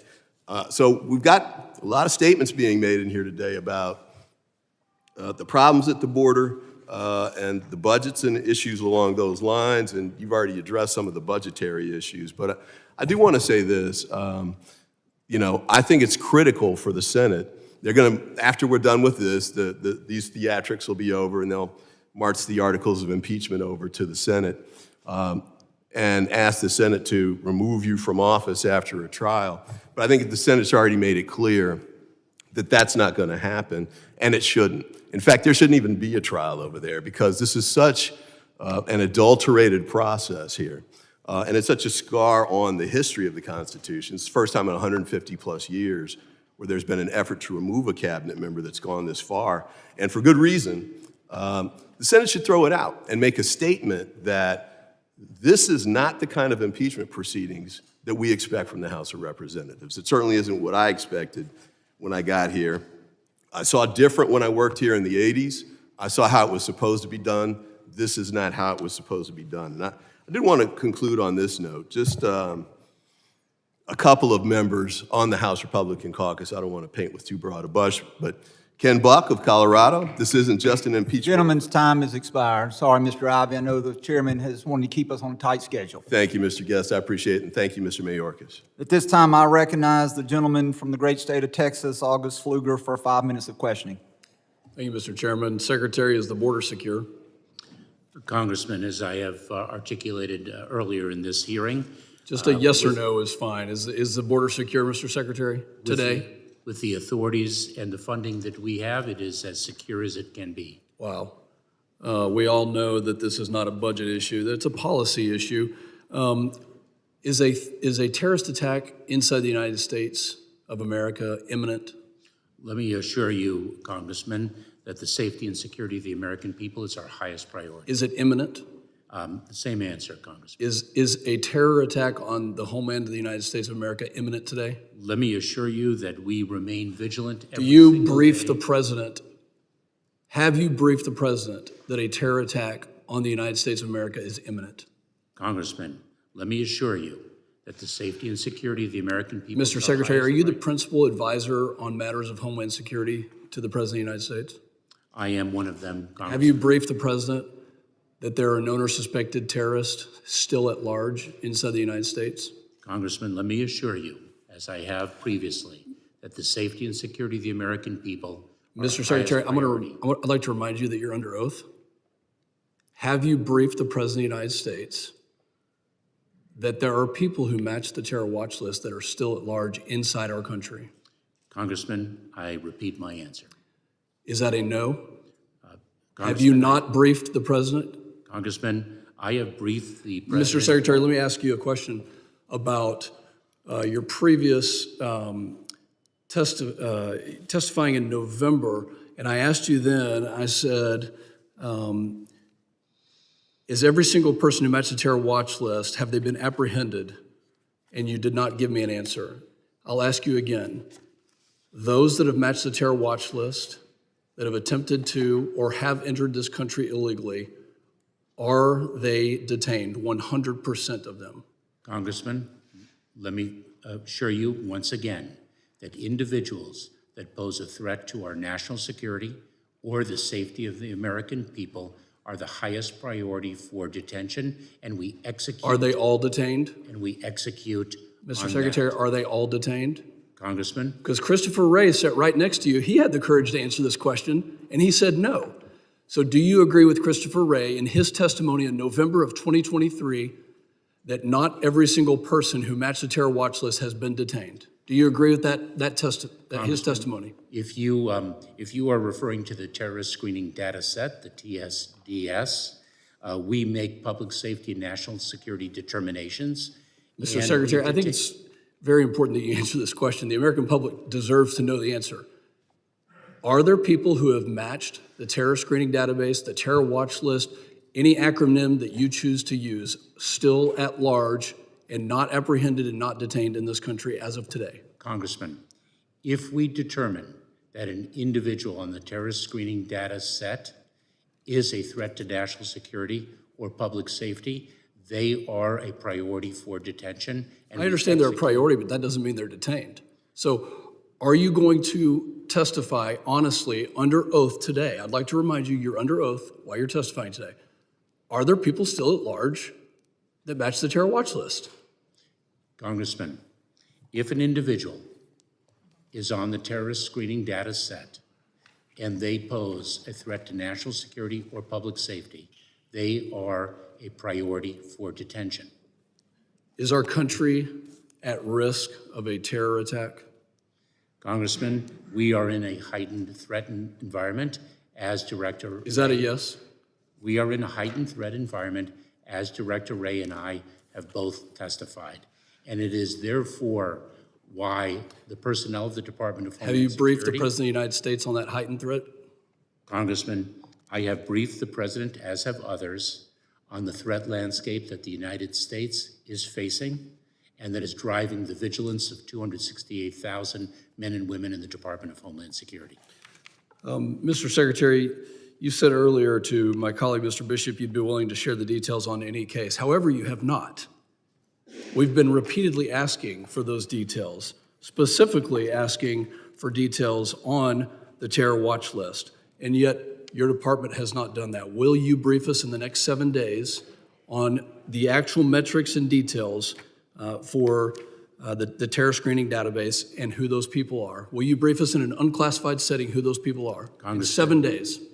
Congressman, I will be pleased to follow up with you in the appropriate setting. I yield back. Gentleman yields back. The chair now recognizes Mr. Goldman from the state of New York for 5 minutes. Thank you, Mr. Chairman. Secretary Mayorkas, thank you for being here once again to endure the completely uncalled for, unwarranted personal attacks from my Republican colleagues. I want to get into some of what they have been saying because it's truly shocking that we are where we are. On the one hand, my colleague from Florida says that all Democrats want to do is throw money at the problem. Mr. Pfluger just said this is a policy issue, it's not a money issue. Okay. Is the Senate bipartisan bill that you worked on, along with the second most conservative Republican senator in the Senate, an independent and a Democrat that was endorsed by Senate Republican leadership, a policy bill or an appropriations bill? It is both, Congressman, it is both an appropriation bill and an immigration reform bill, and fixing what everyone agrees is a broken system. It would provide us with new legal authorities that are much needed and would really advance the security of the border. And one of those critical revisions is in the asylum process. I know this is not under your purview, but do you have any sense of how many asylum applicants ultimately are granted asylum in this country? Congressman, it of course depends on the demographics, but as a general rule, I believe it is approximately 20-25% ultimately receive asylum, but I would want to verify that statistic, and I probably shouldn't share it given my uncertainty. Understood, there are different numbers, but it takes at least 5 years and perhaps as many as 10 years for a case to be completely adjudicated. Is that right? It takes many years until a case is finally adjudicated. So let's just say, hypothetically, that we had an asylum processing system that could process any applications within 90 days, 6 months. Am I correct that that means that 75 to 80% of the people who apply for asylum would not get asylum and would be returned to their own country? That would enable us to remove people far more quickly.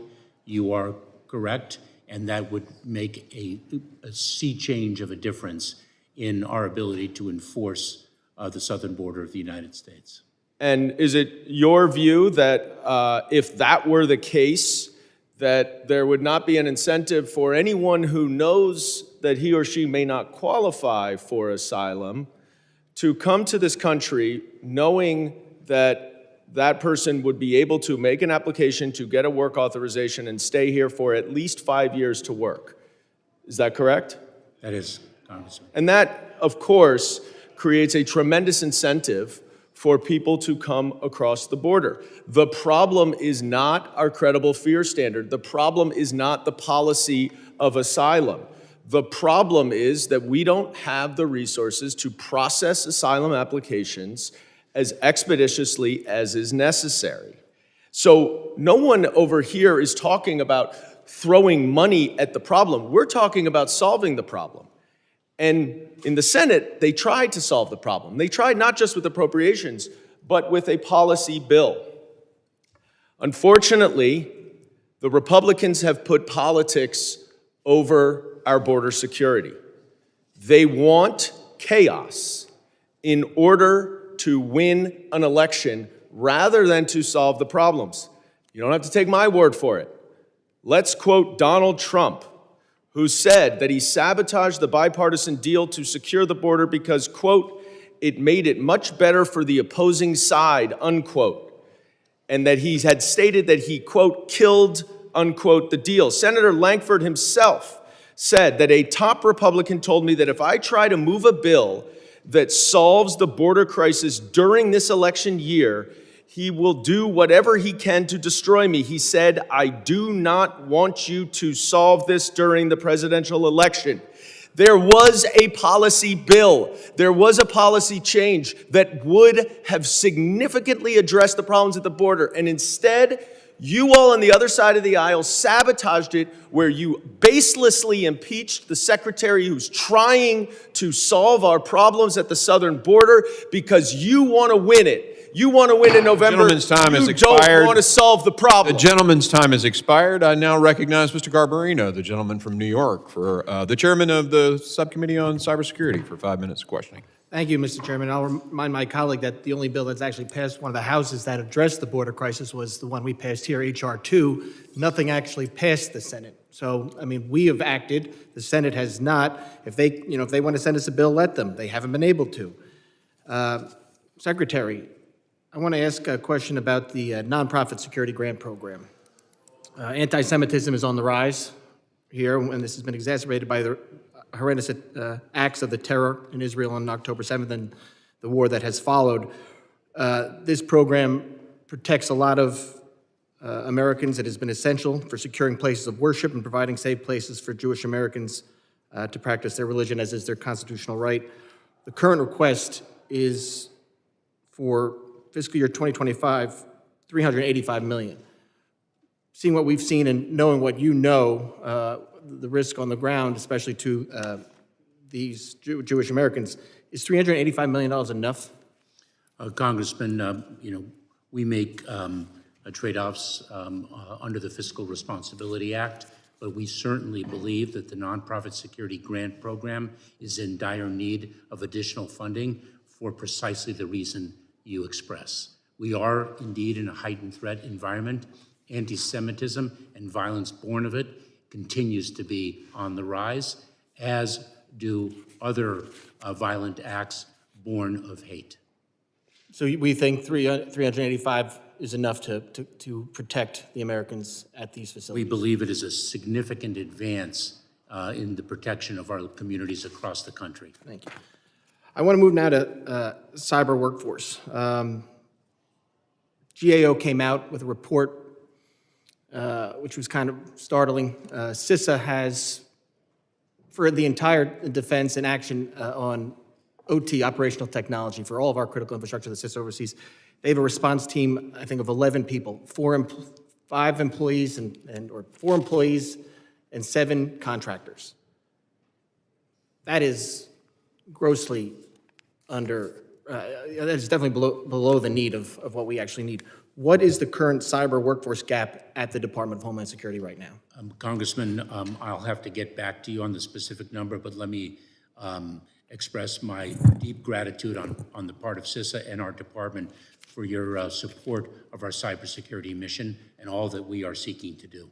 I appreciate that, and I do think CISA does a great job, but when you see that they only have 11 employees that cover OT, they have a great use of the cyber talent management system, but we are repeatedly seeing cyber attack after cyber attack after cyber attack. And Americans are starting to ask me, what are we doing? And there is a workforce problem. There is a workforce shortage. 11 employees just to oversee OT, that is not good. That is not good enough. I understand the request this year for CISA is just a little over $3 billion to fully fund the entire agency. There needs to be more focus, and I've spoken directly recently about this, but you oversee the agency. There needs to be more of a focus on cybersecurity. And I also have to say, I see that CISA just released its notice of proposed rulemaking for the CERCIA rule. The budget requests almost $116 million for its implementation, including staffing and technology. I have been a supporter of the CERCIA rule. I think it could do great things for our defense, cyber defense. But now when you have competing rules like the SEC legislation, which you yourself has said is duplicative, I don't know if there's a need for CERCIA anymore because nobody is stopping the SEC from doing what they're doing, and it's causing a huge problem. CISA should oversee this. It's under the Department of Homeland Security. I think I would like to see more from the agency yourself, included by pushing back on these duplicative rules, the SEC rule, and others that are proposed. The current cyber reporting bill that the SEC put out is just one of, I think, 5 that the Chairman Gensler has proposed. There's actually a report out there that the bad actors are using the SEC rule as a way to hack more people. This is something that the administration is doing under the SEC. You have said it before, this rule is duplicative. I think you need to, we've been saying it's bad. I think you need to go back and tell the president that this rule has to stop. My time has expired. The gentleman's time has expired, and I understand, Mr. Menendez, you want to go next. And Mr. Garcia, you're going to hold. Okay. So I now recognize the gentleman from New Jersey, Mr. Menendez, for 5 minutes question. Thank you, Chairman. And Mr. Secretary, thank you as always for being here. We appreciate your willingness to engage with us both in this setting and in individual offices and conversations. I just feel it's important to address some of the things that have been said here by our Republican colleagues because they should not stand uncorrected. First, it's been said by Chairman McCall that you violated your oath. I wholeheartedly disagree with that. Chairman McCall said, you have made this country much more dangerous. I disagree with that. You and everyone at DHS works every single day to keep this country and all of us protected. So thank you, and to all the dedicated public servants who serve alongside of you for your work. Chairman McCall had also said that you destroyed the fabric of this country. I wholeheartedly disagree with that. And thank you again for your service to this country. Mr. Bishop said and questioned the success of your administration. I want to refer back to what former Homeland Security Secretary Chertoff said about the sham impeachment hearings that we've had here, that House Republicans are ducking difficult policy work and hard-fought compromise. Impeachment is a diversion from fixing our broken immigration laws and giving DHS the resources needed to secure the border. That's the conversation that we should be having today. So if we're going to judge success, I would commend the work that you and your colleagues have done, but I would question the success of this committee and our oversight jurisdiction and our failure to live up to our mandate. I have 2 quick questions. We had discussed the Remain in Mexico policy. You had said that that requires the cooperation of Mexico. We've also heard about building a wall. Former President Trump said that Mexico would pay for that wall. Has Mexico agreed to pay for the building of a wall? No, it is not, Congressman. Thank you for clarifying that point. And before I move on to the substantive questions that you came here to discuss, as you've had to, I imagine, spend an immense amount of time and resources as the agency has had to preparing for that impeachment proceeding that came through this committee, and I'm proud to see you still standing. And you will continue to keep standing. And just a reminder that Republicans have been more successful at removing their own members from positions like former Speaker McCarthy, and now the process that seems to be underway for removing Speaker Johnson. So you keep hanging in there while they keep removing their own members from positions of leadership. I want to go into fentanyl, which is an issue that's of grave concern to many of us. I want to talk about your work combating fentanyl in our country. The Department of Homeland Security is on the front lines executing President Biden's plan. And I want to commend you and the dedicated public servants at DHS who stopped more fentanyl and arrested more drug traffickers in the last 2 fiscal years than the previous 5 combined. The President requested emergency supplemental funds for DHS in October of last year. It's now April, and my Republican colleagues have refused to even consider providing these funds that will help combat drug trafficking. Mr. Secretary, how will the supplemental funding requested by the administration support your ongoing efforts to combat fentanyl? Congressman, the supplemental request would provide 2 very important streams of funding, at least. One is for personnel. More investigators, more support staff for those investigators. Their ability to not only investigate and apprehend traffickers and work both domestically and internationally, but also to resource much needed technology, specifically the non-intrusive inspection technology, which is so remarkably effective at our ports of entry, which are the primary avenues through which smugglers seek to move fentanyl into our country. Absolutely. And Democrats look forward to getting you those resources so you can continue that important work. The department has done a commendable job stopping fentanyl from entering our country. It's worth emphasizing again that DHS has stopped more fentanyl and arrested more drug traffickers in the last 2 fiscal years than the previous 5 combined, as I previously mentioned. Mr. Secretary, how does the administration's budget request for fiscal year 25 build on the successes of the last 2 years? Congressman, it continues to fund our personnel so that we can continue not only to implement the strategic operations that we have underway, but also to build on those operations and develop new ones, deploy personnel to different countries that are source countries, and plus up our transnational criminal investigative units, where our investigators work with international partners to interdict not only precursor chemicals, but also the equipment used to manufacture fentanyl and the finished product itself. Thank you, and I appreciate again all your service to our country. I yield back. Gentleman yields. I now recognize Ms. Green, the gentlelady from Georgia, for 5 minutes of questioning. Thank you, Mr. Chairman. Mr. Mayorkas, we do not have a country without a secure border, and we cannot have a safe country. We cannot protect our own democracy without protecting our elections. That is a fact. The open border is the #1 issue across America in poll after poll, and that is exactly why this committee impeached you. Mr. Secretary, the Oversight Project released a bombshell report last night on your connection to the dark money NGO industrial complex of illegal immigration. I know you saw this from one of my colleagues just earlier. They found flyers throughout the Resource Center Matamoros refugee camp in Mexico telling illegal aliens, reminder to vote for President Biden when you are in the United States. We need another 4 years of his term to stay open. Eyewitnesses saw the flyers also being handed out to migrants who were using RCM for assistance in coming to the United States. In an audio recording, the founder of RCM, Gabby Zavala, by the way, we maybe should subpoena her to the committee, agreed that they need to help as many people as possible before President Trump gets reelected.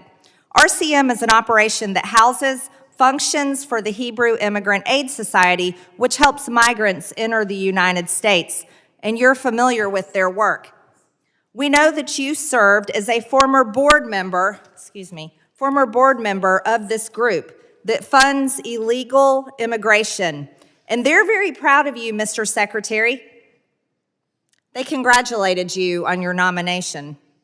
You worked as a board member of an NGO that is working in conjunction with other NGOs, which are not only financing the invasion of the country, but also telling illegal aliens to vote in the United States elections.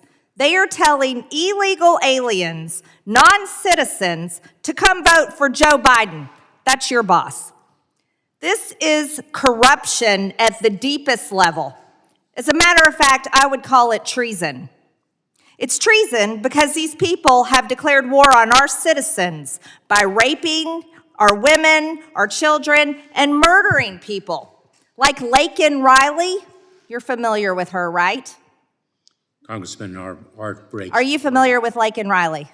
I am familiar with the case. You should have deported her so that she could be alive today. Her parents would have appreciated that.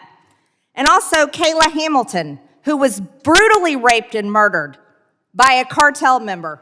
Her mother came and spoke to us. She didn't deport him either. You let him in the country.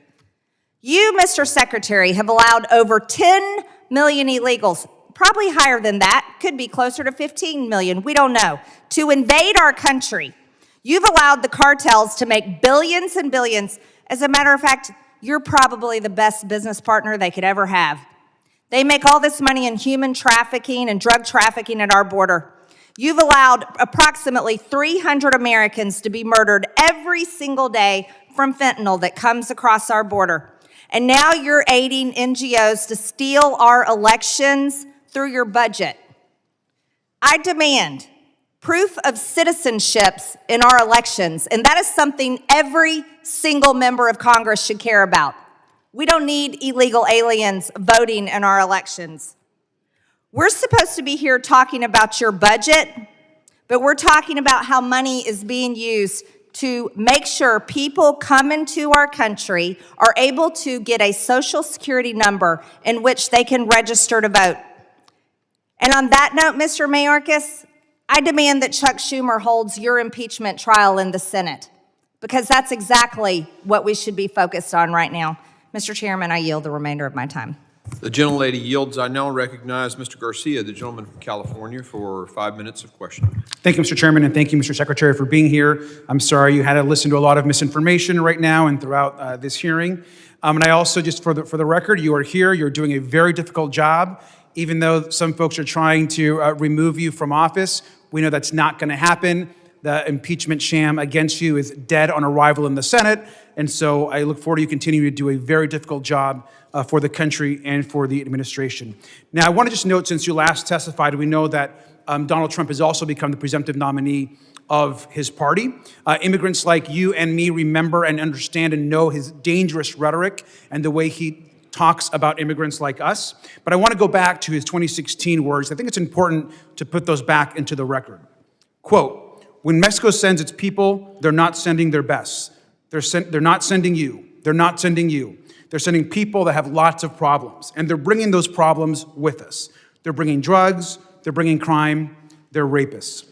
Now, it's interesting because you and I both know that non-citizens are 60% less likely to actually commit crimes than citizens. And so he's just using this xenophobic rhetoric to demonize migrants that are trying, in many cases, searching for a better life and running away from extreme violent positions in their home countries. And this rhetoric, we know, has continued. Trump calls immigrants who enter the country oftentimes animals. He just did this so recently. And he said, and I quote, this is a quote, "Democrats say, please don't call them animals, they're humans." Trump said, quote, "I said, no, they're not humans, they're animals." This is dehumanizing rhetoric, and it's wrong and unacceptable. Now, Mr. Secretary, does this type of rhetoric fuel violence here in the United States? Congressman, I'm going to refrain from opining on the words of a particular candidate, given the Hatch Act restrictions. No, I appreciate that. But what I will say, though, is that his rhetoric is wrong and disturbing, and his policies are actually worse. And we know that President Trump has said he would immediately launch the largest domestic deportation operation in American history. I want to now note and talk a little bit about something that Donald Trump has also tried to characterize as we talk about migrants. He and one of his main lieutenants, Stephen Miller, has promised large-scale raids and actually has suggested using National Guard troops, even sending National Guard troops from Republican-led states into neighboring states led by Democrats. And what we're seeing now in Texas, there's real risk there. Certainly if we see National Guards being used this way in the future. Can your opinion about the National Guards being used in Texas? I'm sorry, can you repeat the precise? Based on what we're seeing now in Texas, do you think there's additional risk that we could see National Guard being used in a way that could be dangerous at the border? Congressman, the deployment of National Guard can be an effective force multiplier when it is coordinated with federal authorities, specifically the United States Border Patrol. When it is not, it presents a risk to our efforts to secure the border. Thank you, Mr. Secretary. And I think we just saw that recently play out in a very dangerous and disturbing way. Now, I want to also note something about the way the incumbent president views migration and the way he views the world. And I think it's important to point out. We know that in 2016, Donald Trump launched his campaign by pointing out that Mexicans are essentially rapists and murderers. We've seen that already. In 2018, he told members of Congress in the Oval Office, when they discussed protecting immigrants from African countries, that he didn't want any migrants from what he called shithole countries. And that's his quote, not mine. Trump then suggested that the U.S. should instead bring more people from countries such as Norway, because apparently they're nice immigrants. And let's not forget that he tried over and over again to ban Muslims coming from this country as well. All the while, he continues to fuel extremism and violence by claiming falsely that he won the 2020 election. Now, Trump continues with his view of the world to attack a legal immigration system that actually works. We know that visas fell every year during Trump's administration. There was a hiring freeze at the U.S. Citizenship and Customs Immigration Service, and his administration has used every possible way of disqualifying and denying visas. Mr. Secretary, can you tell us how policies like denying visas actually undermines our situation at the border?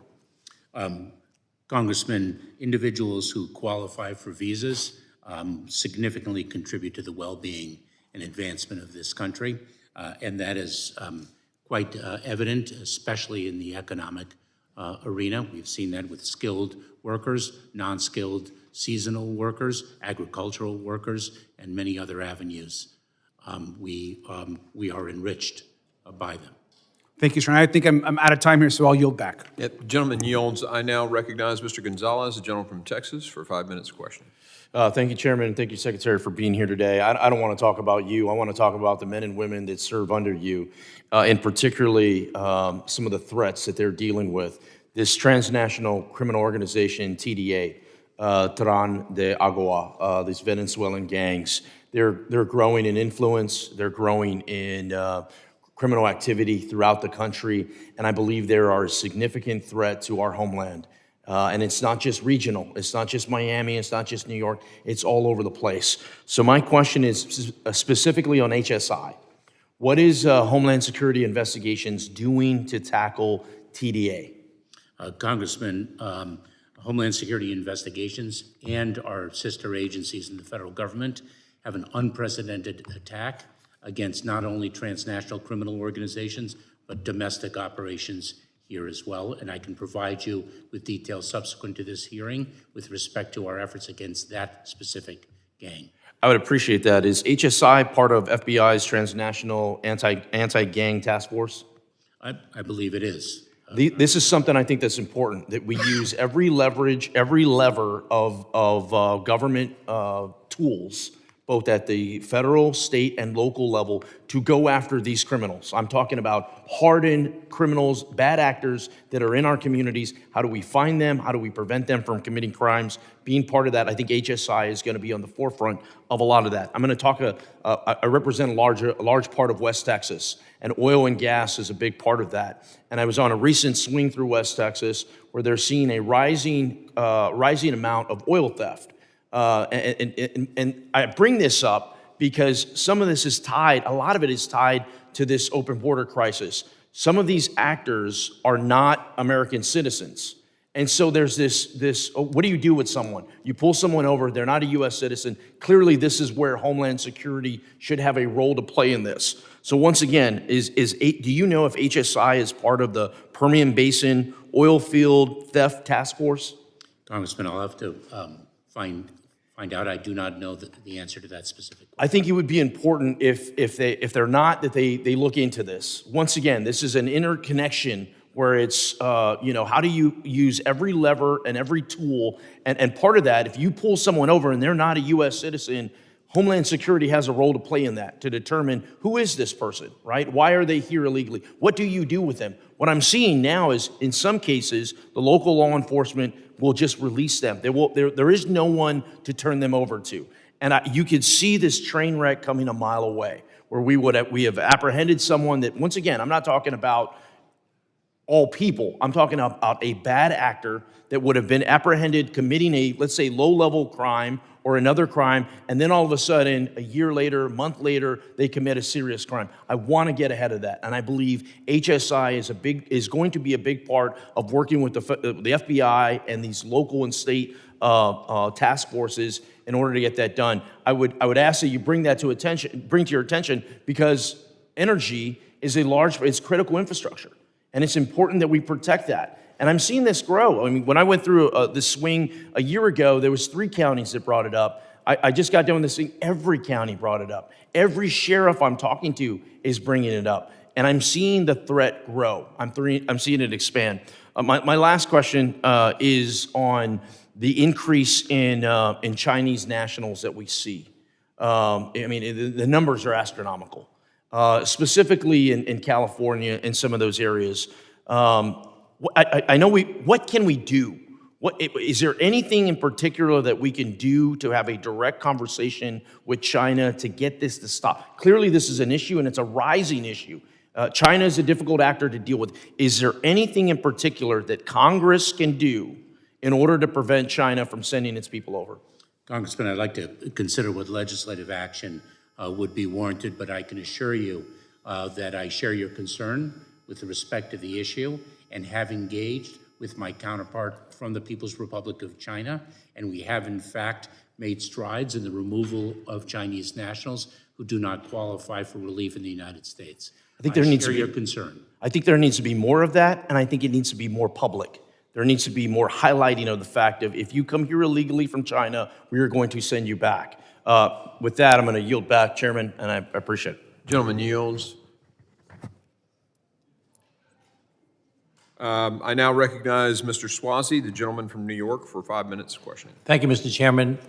Mr. Secretary, I just want to remind my colleagues that you've lived a great American success story. You were a political refugee born in Havana, Cuba, came to the United States of America, graduated from law school, became a prosecutor for 9 years as an assistant United States attorney.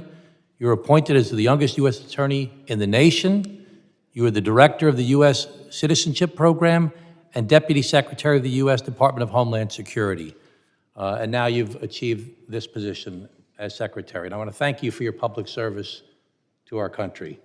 I'm new to Congress. I just got elected in February, and I was watching what was going on down here. And it's like, you know, you kind of tune it out a little bit, all the back and forth.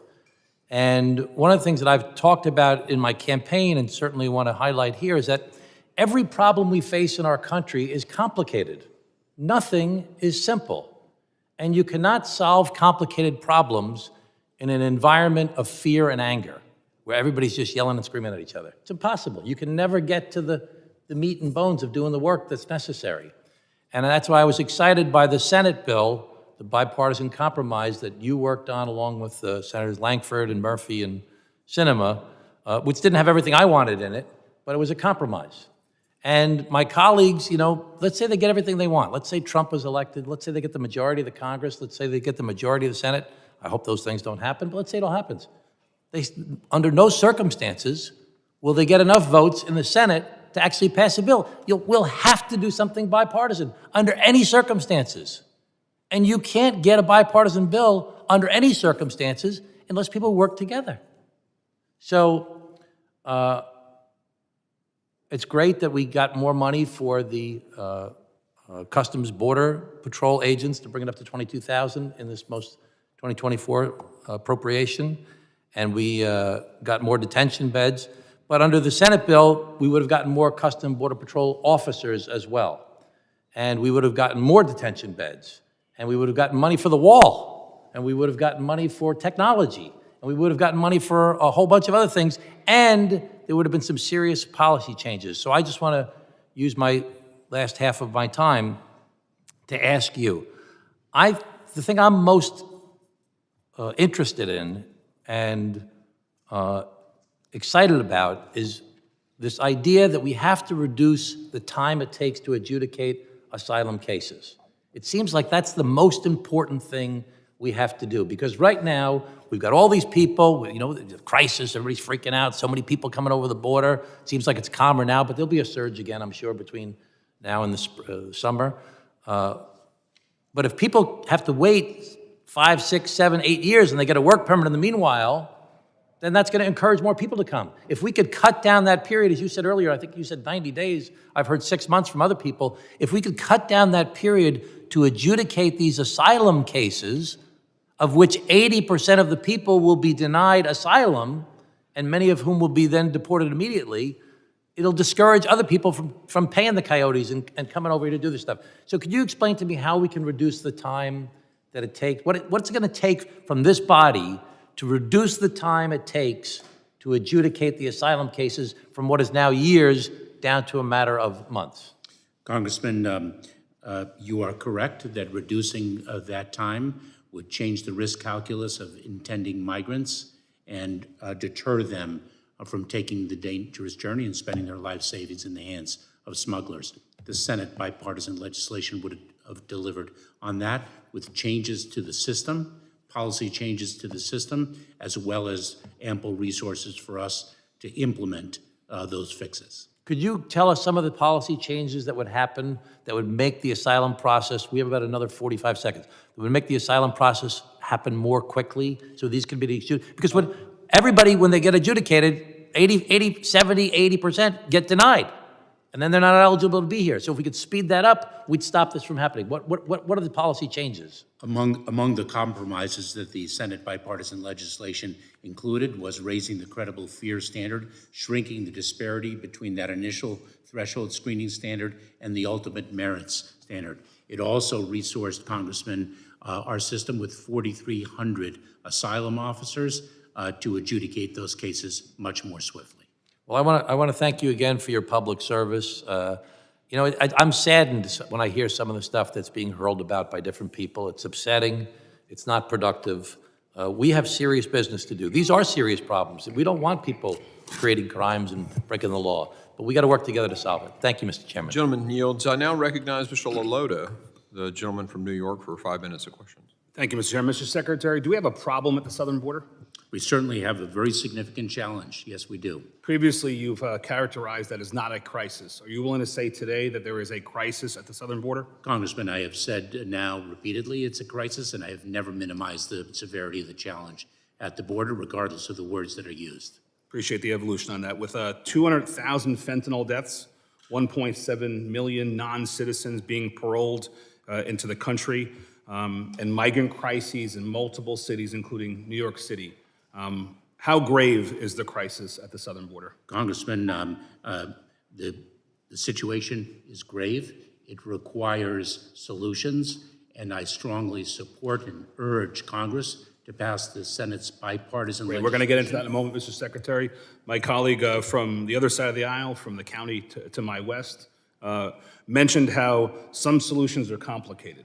I would offer on this, there are some simple solutions which ought to be implemented. And I find it disingenuous that many folks from the other side of the aisle often point to budgetary reasons as why we can't have a secure border. So I want to talk about some non-budgetary reasons, including President Biden's policy choices, specifically his executive orders that he's either issued or rescinded.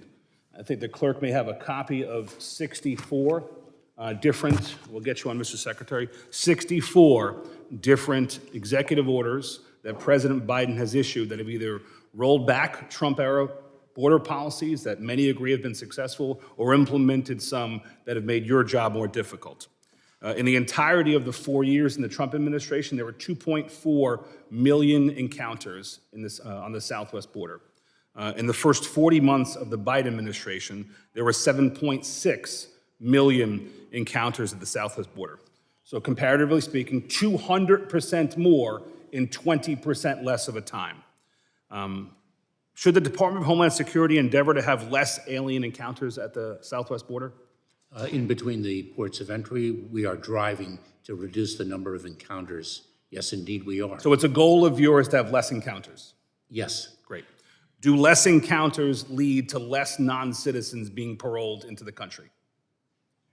Yes, Congressman. Great. If there are less non-citizens paroled into the country, will there be less migrant crises like the ones in New York? Congressman, the source of the challenge in New York City is varied.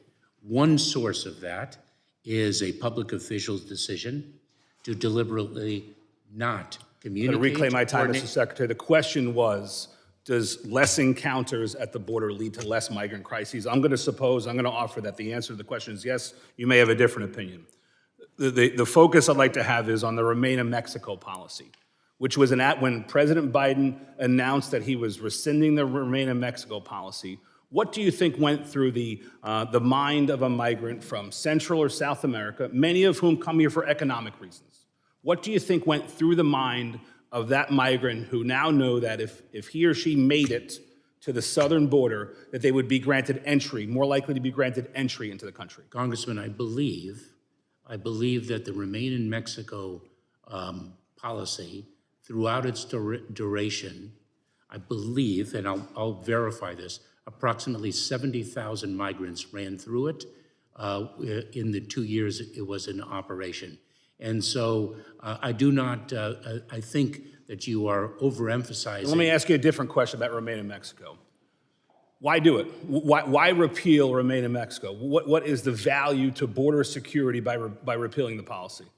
Congressman, it was not an effective policy. It was causing a tremendous amount of human tragedy south of our border, and because it was bad policy, it was rescinded. So your testimony is the increase, the 200% increase of migrant encounters at the southwest border in 20% less time is because of COVID? No, Congressman, I have not testified to that. The situation and the reasons for it are quite varied. The fact of the matter is that the world is experiencing the greatest displacement of people since World War II, and our hemisphere is not spared that reality. I'm going to reclaim my time. Mr. Chairman, President Biden should go back to the successful Trump-era border policies. The Senate should take up H.R. 2, the only bill that has passed either chamber in this town. Mr. Chairman, I yield back. The gentleman yields. I now recognize the gentlelady from Texas, Ms. Sheila Jackson-Lee, for 5 minutes of testimony or questions. Secretary, I appreciate your presence here today, as I do millions of Americans and the members of this committee who are here seriously to do the work of the American people. Let me, first of all, speak the obvious, since my colleagues want to attribute more money to Democrats. I'm very proud of my legislation, H.R. 3208, which has passed this committee, cyber workforce legislation that has been drafted, which the committee favorably reported in July, it appears, and would also address the question that Mr. Gabarino was speaking about. He has departed, about your workforce issue. If we would pass a number of legislative initiatives, we might move you along further. And this bill in particular talks about cyber workforce, which is one of my very serious issues. Let's train them. Let's give them internships or access, and let's put them to work. And I think if we did that, you would have at least a portion of the battle where you would have a staff that could begin working at Homeland Security. It is a place that I have heard people are interested in working primarily to defend their nation. So let's see if we can do something constructive in this committee. But I do want to address the question of dealing with the articles of impeachment, willful and systemic refusal to comply with the law. It's always difficult to ask someone to detail their own failings, frailties. Do you believe, Mr. Secretary, that you have failed to comply with the law? And where would you do better in complying with the law on behalf of the American people? Congresswoman, I've been in public service, I think, about 22 years. I've taken the oath, I think, 5 times, maybe 6. I've adhered to the oath to which I have sworn, and I have abided by the law each and every step of the way.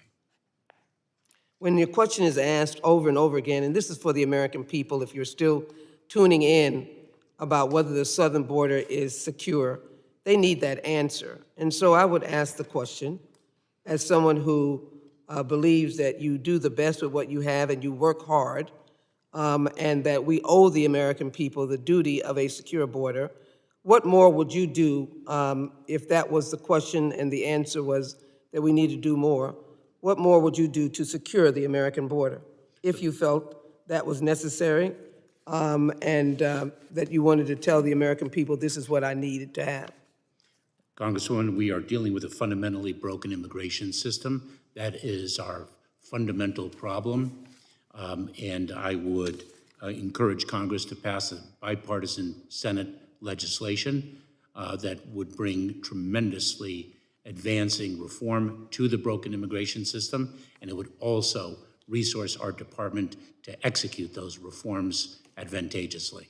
It seems a simple proposition to me, and throughout the entire questioning that I've decided to sit and listen, I've heard no offering of a resolution by my friends on the other side of the aisle. There is absolutely nothing to answer the second article of impeachment, breach of public trust, and that is that we know that Congress has the sole power of impeachment, and that you shall be removed for the breach of trust, then what is that breach? What is your belief is a breach of trust? Congresswoman, I'm not aware of any, and let me assure you that I do not spend time on the impeachment proceedings. I focus my attention exclusively on the work of the Department of Homeland Security. We do know that, and that is an answer that I wish some of our colleagues who decide to not be here for that to be able to listen. We do know that Iran, for example, is a major proponent of terrorism, and they decided to exercise that definition by bombarding Israel with 300 of the missiles that they decide to use, the drones that they decide to use against an ally for this horrible attack.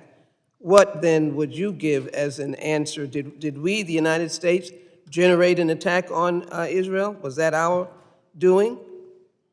No, it was not, Congresswoman. And are we prepared to be supportive in helping to defend our homeland? We most certainly are, Congresswoman. We do that every single day through the extraordinary work of 268,000 men and women in our department. And you haven't seen anybody stand up and resign and say, I'm frightened, I don't want to do this work, I don't want to protect the homeland. Have you seen that occur today?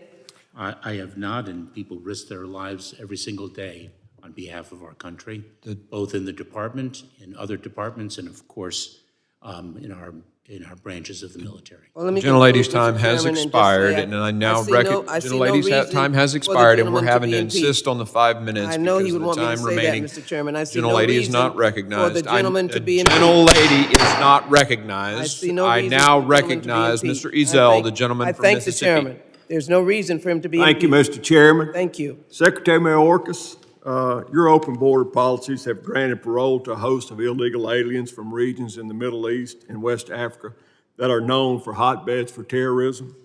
Clearly, this administration's policies have emboldened countries such as Iran, like what we saw over the weekend with their attacks on Israel.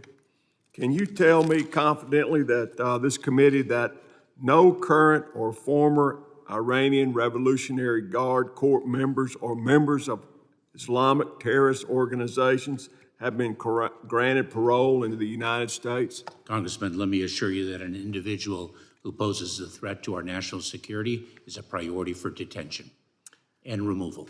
What about anyone from the People's Liberation Army of the Chinese Communist Party? Same answer, Congressman.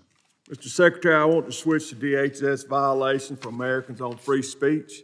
4 months ago, the Assistant Secretary of Cyber at DHS testified at the Oversight Subcommittee that, I quote, countering disinformation that threatens the homeland and providing the public with accurate information in response are critical to fulfilling DHS's congressionally mandated missions, unquote. Secretary Mayorkas, do you believe Congress has given DHS the authority to use censorship to counter disinformation? Congressman, we do not censor free speech. We abide by the First Amendment. Secretary Mayorkas, the Fifth Circuit Court of Appeals in Missouri versus Biden found that CISA, and I quote again, likely significantly encouraged the social media platforms' content moderation decisions and thereby violated the First Amendment.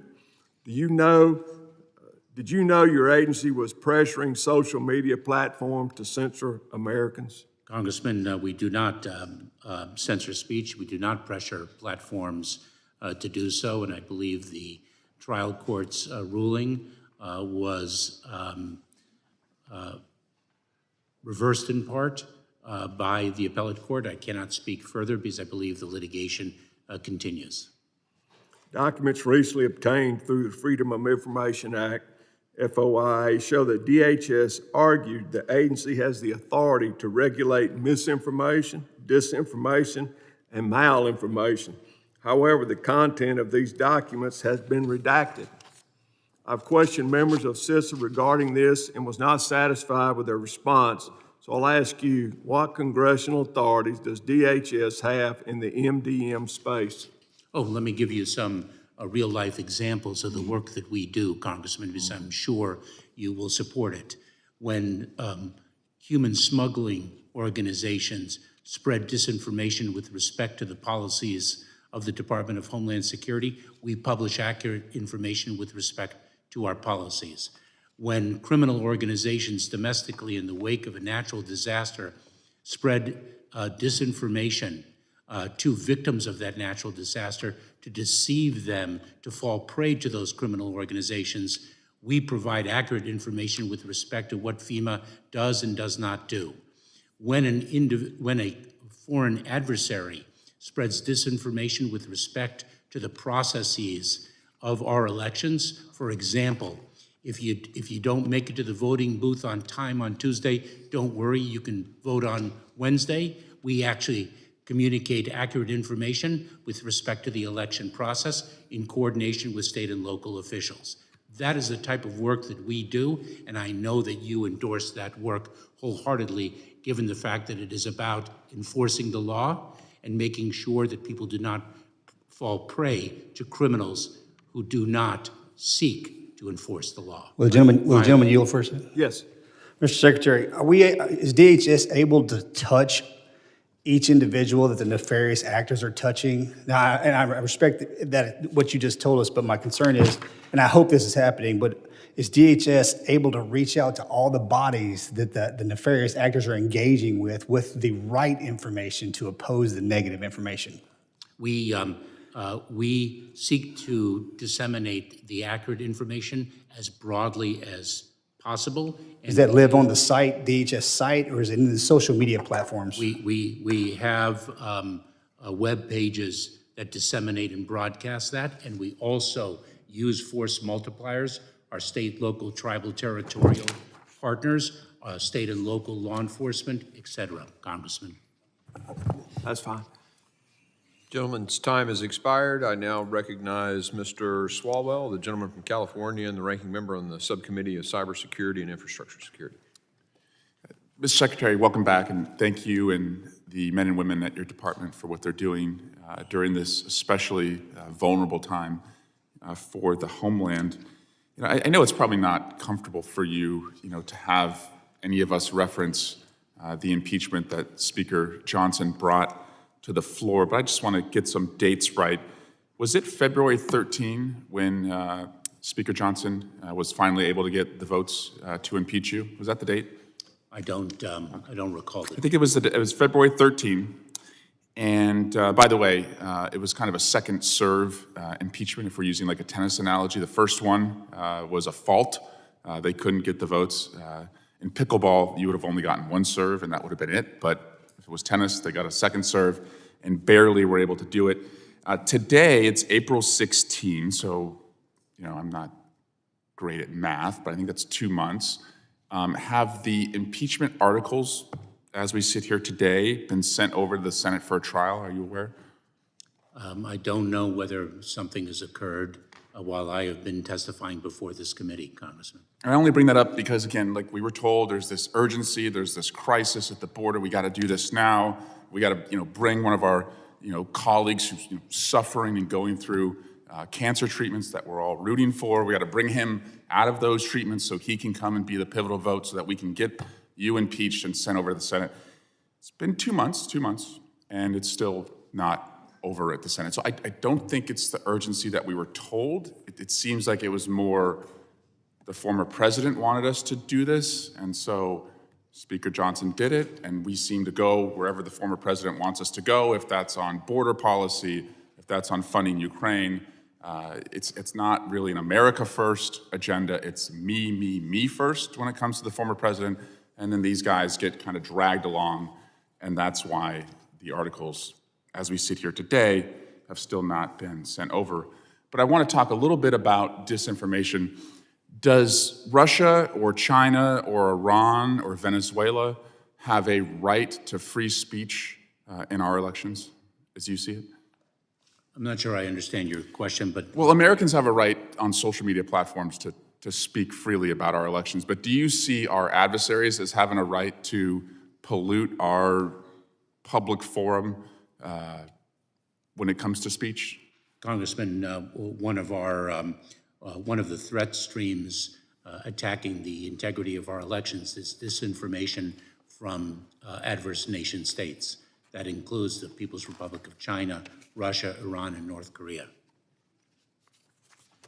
And I also find it interesting, my colleagues, some of them don't like that you're going after disinformation, but one of our very able staffers just provided me with a July 11, 2018 transcript in this room when the former president, Donald Trump, was president, and you have a number of Republican members who are arguing that it's actually disinformation that's the problem. You have multiple Republican members saying that disinformation is our foreign adversary's tool of choice, as Mr. Rogers on this committee at the time said. Mr. Perry, we know Mr. Perry from January 6th, he also goes into identifying foreign disinformation as being the problem. So again, what we want the department to do is not to choose sides politically, because we know that our adversaries, first and foremost, they just want chaos so that they can go to their authoritarian states and say, this is why democracy doesn't work, look what's going on in America, and they're undermining it. But would you say that when you look at disinformation and when you see disinformation, that it doesn't have a straight line as far as benefiting one party or the other, that our adversaries really, more than anything, just want chaos in America? Adverse nation states seek to attack our nation, our democracy, this country, and we battle their efforts every single day. Yeah. Well, again, Mr. Secretary, thank you for what you do. We're grateful that you're in the chair that you're in. It's not an easy place to sit. And I'm confident that there will be a swift acquittal if it ever gets sent over to the Senate. And I yield back. Gentleman yields. I now recognize the gentleman from New York, Mr. D'Esposito, for 5 minutes of questioning. Thank you, Mr. Chairman, and Mrs. Secretary, thank you for being here this morning, or now this afternoon. Have you read H.R. 2? Congressman, it's been a while since I have, but I certainly reviewed the legislation. Okay, and were there any parts of H.R. 2 that you agreed with? Congressman, I'd have to review it again. It was the most comprehensive border security bill that has been passed out of the House of Representatives in decades. You're the Secretary of Homeland Security. You're not certain or sure of any of the items in that legislation that you would agree with? Congressman, let me assure you that I support the Senate's bipartisan legislation. I'm not asking about the Senate's bipartisan legislation. I'm asking about H.R. 2, the only piece of border security legislation that has been passed through the House of Representatives. We continue to talk about this bipartisan legislation, this magical legislation that has yet to make it out of the Senate, that doesn't have the support to make it out of that. But we still have the administration, the Secretary of Homeland Security telling us that we should support legislation that can't get passed. You don't remember any parts of H.R. 2 that you support? That is, Congressman, I can share with you some of the grave infirmities of H.R. 2. I'm asking for the parts that you support, because my point is that back in May, House Republicans out of this committee passed H.R. 2, the Secure the Border Act. We sent it over to the Senate. That should have begun the negotiation. That should have been the starting point to secure our border. I've heard colleagues on the other side of the aisle say that people in America are, quote, freaking out, that there's chaos. Yes, people are freaking out. Yes, there is chaos, because Joe Biden and the Homeland Security has left our borders wide open. That's why people are freaking out. And there is a solution. It was H.R. 2. Do I agree with everything in there? Absolutely not. I would assume you don't agree with a lot of things in there either. Democrats didn't agree with things in there, but you know what it was? It's the only piece of legislation that we actually have. It's the perfect starting point. So to my colleagues on the other side who are talking about this magical piece of legislation, we have it. It's H.R. 2. So let's start there. Now I'm going to take it back home. So time after time, this committee has listened to the devastating impact that the border crisis has of course, because of the policies that have been implemented by you and President Biden. You have helped make every state a border state, every county a border county, and every city a border city, including my home in New York. Now, a Democrat mayor, who I don't agree with on everything, but I agree with him on this. He said that, quote, "This issue will destroy New York City." Now, I'm proud to have served in the NYPD as a detective, and it has been absolutely devastating to see the horrific challenges that law enforcement are faced with throughout this country. I mean, just recently, we saw NYPD cops who were attacked by illegal migrants who just got done robbing a Target. Months ago, we saw NYPD officers brutally attacked in Midtown Manhattan. They actually were our guests at the State of the Union by illegal migrants. We saw in the Bronx recently where there was a 911 call made for a person with a gun.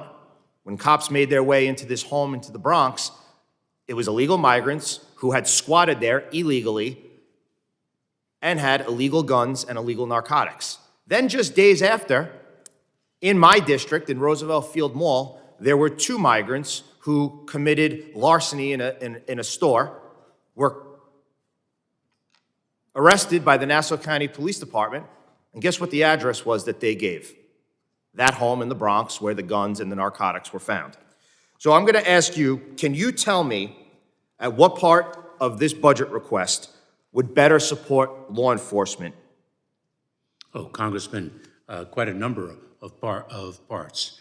The additional personnel request, the funding for additional law enforcement personnel in the Department of Homeland Security. Do you know that in HR 2 that there was money in there for additional law enforcement?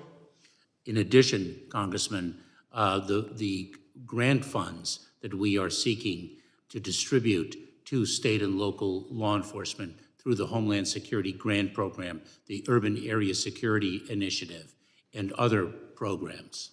So everything that you just mentioned was part of HR 2. So it seems like you do know what you agree with in that legislation. And to my point, that is exactly where we should start. So I urge my colleagues on the other side of the aisle, let's work on this as Americans. HR 2 is our starting point. Mr. Chairman, I yield back. Gentleman's time has expired. I now recognize Ms. Clark from New York for her 5 minutes of question. Thank you very much, Mr. Chairman. And I want to thank you, Mr. Secretary, for your hard work, your dedication, and your fidelity to our nation. It is inspiring. Notwithstanding all of the challenges that my colleagues on the other side of the aisle present to you, at the end of the day, you have kept the homeland safe during your tenure, and we're grateful for that. I want to respond to a false allegation raised by some of my Republican colleagues about non-citizens voting in federal elections. First of all, federal law already prohibits non-citizens from voting in federal elections, and there is absolutely zero evidence that there are significant violations of that law. Republicans' efforts to make it harder to vote will disenfranchise low-income and minority voters and will do nothing to make our elections more secure. Instead, we should focus on the real threats to our election security, which include foreign interference efforts, which I know Secretary Mayorkas is committed to addressing. And additionally, I'm deeply disturbed by Congresswoman Green's attacks on HIAS, originally known as the Hebrew Immigrant Aid Society, an organization that has been supporting refugees for over 140 years. Baseless conspiracy theories about HIAS fueled the anti-Semitic murder of 11 individuals at the Tree of Life Synagogue in Pittsburgh.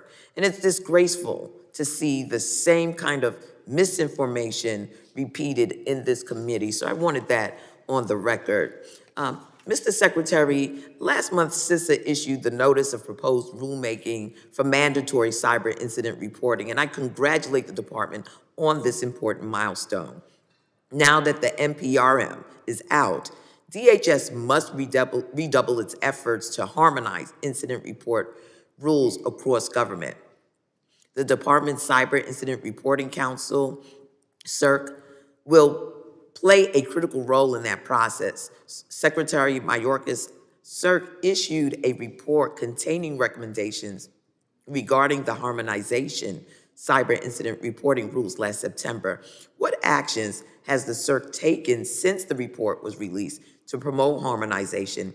And what more can the CERC be doing to promote harmonization? Thank you very much, Congresswoman, for your question. We are working with federal departments and agencies across the administration to execute on the imperative of harmonizing our reporting rules. Not only that, Congresswoman, we are working with our international partners so that harmonization would not be restricted to the domestic environment, but the international arena as well. That's good news.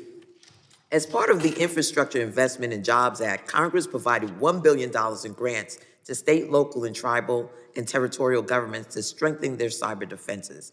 This program is based on bipartisan legislation I authored with my colleagues on this committee. Unfortunately, this funding expires in FY25, which could mean state and local governments cut their cybersecurity spending, even as they continue to face serious cybersecurity threats, including from foreign adversaries like China and Russia. It's my hope that this committee will work together to extend the vital program so we can build our initial investment. Secretary Mayorkas, do you agree with me that state and local governments will continue to need federal support as they defend their cyber intrusions? And will you commit to working with me and this committee to reauthorize the state and local cybersecurity grant program? I do and I will, Congresswoman. Wonderful. And Mr. Secretary, just one other note of concern, and that's with the nation of Haiti. You should have received a letter or been CC'd on a letter regarding the concern about individuals being returned at this stage who could be sent into harm's way, into famine, into the myriad of challenges that that nation continues to face in this moment. I look forward to speaking with you further about this.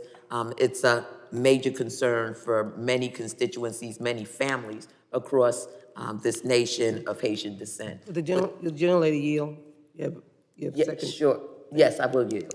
Thank you so very much. I wanted to follow your line of questioning very quickly, which is a very important line of questioning, and that is to ensure that we get fixed, Mr. Secretary, what is broken. Sometimes we have equipment, technology that is not working correctly. I'd like to submit into the record, as unanimous consent, healthcare.gov, ineffective planning and oversight practices underscore the need for improved contract management.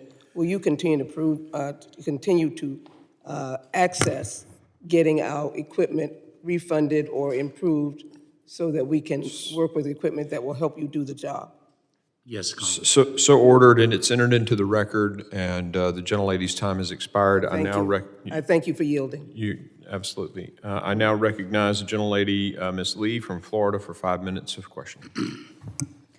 Secretary Mayorkas, I'd like to continue the discussion about the Cybersecurity and Infrastructure Security Agency, and specifically the Chemical Facilities Anti-Terrorism Standards Program that is overseen by CISA.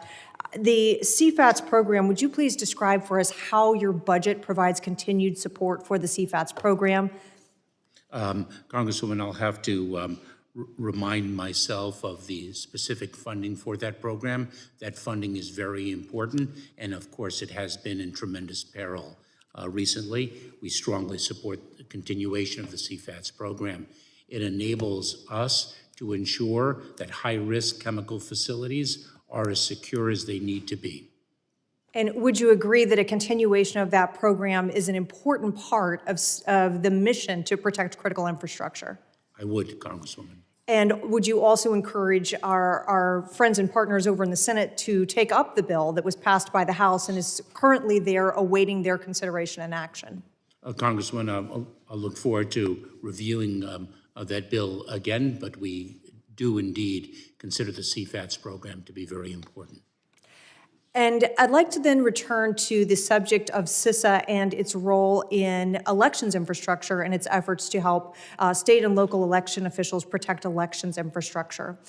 Specifically there, could you describe what CISA does to help state and local elections officials defend against threats from foreign adversaries and domestic adversaries to that infrastructure? Congresswoman, One of the things we do is provide training with respect to the threat, to be able to identify the threat. We share best practices. We have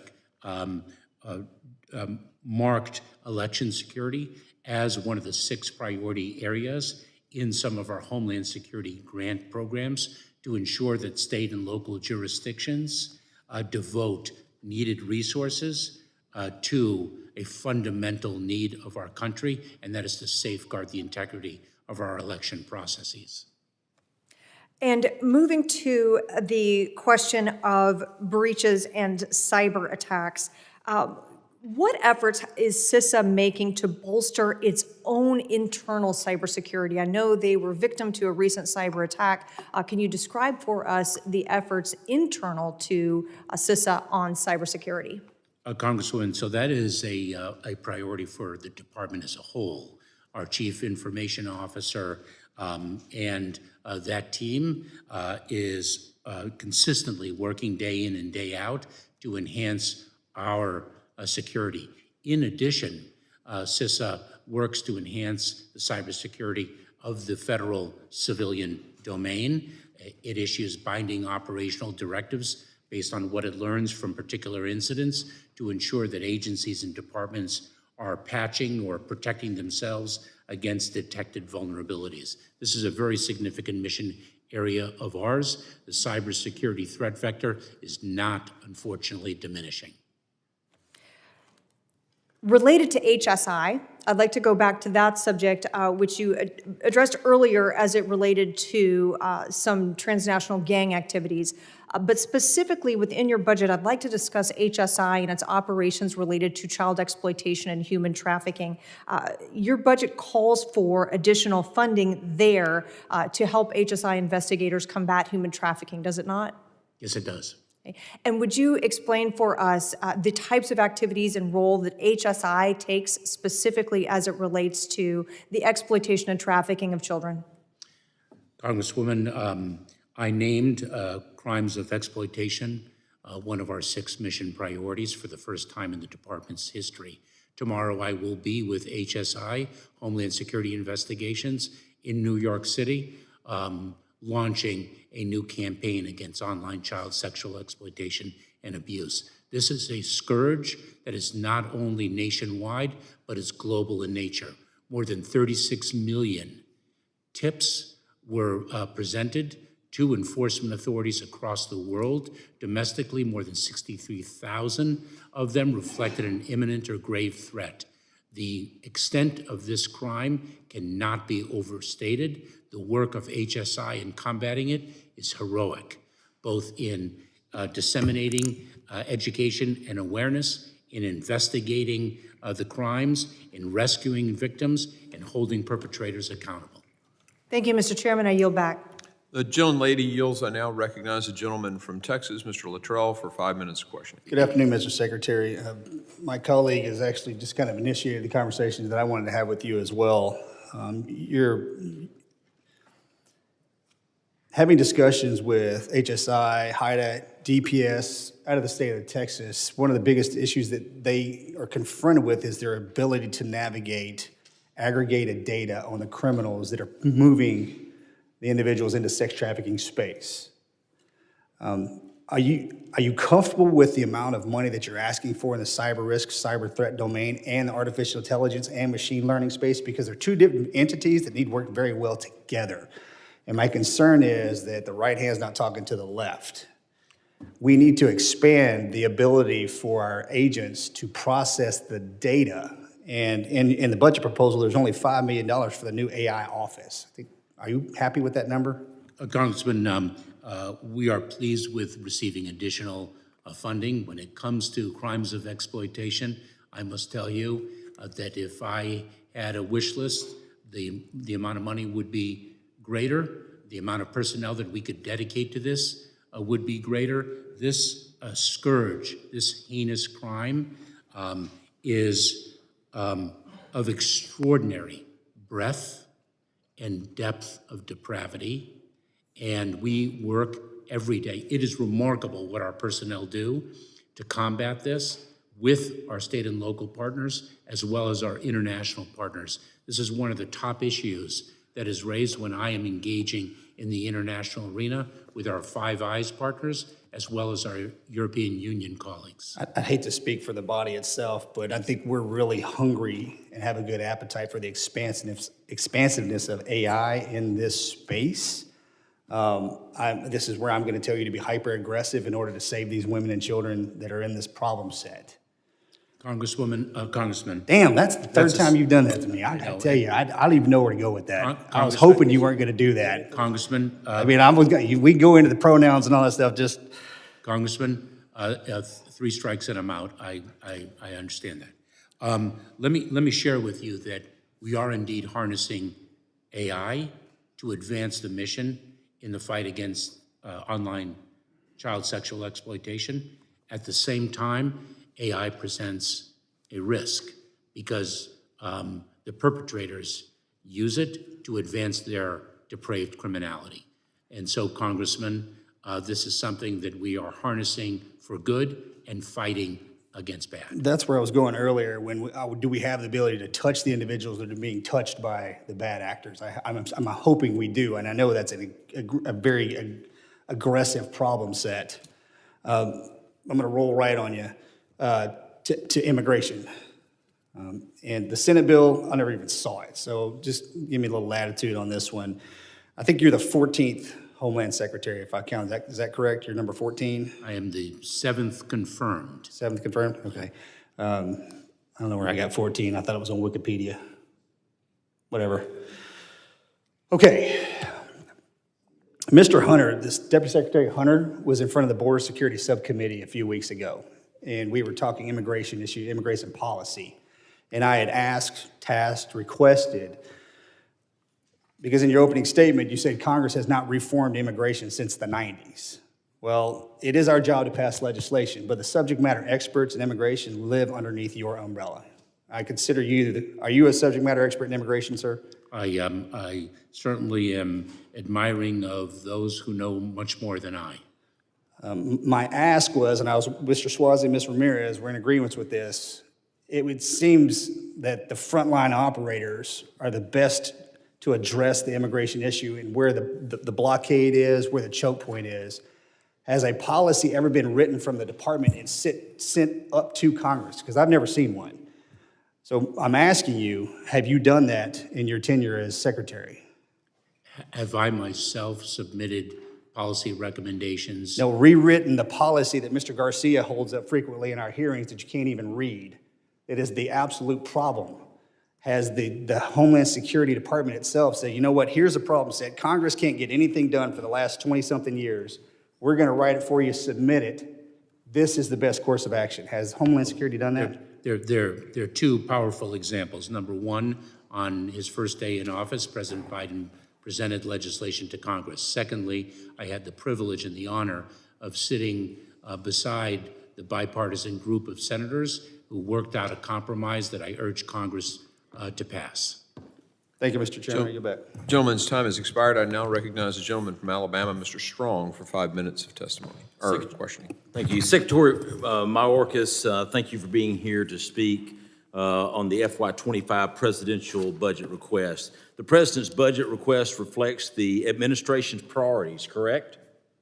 It does, Congressman. I'd like to talk about the threats to Homeland and DHS that we see according to your budget request.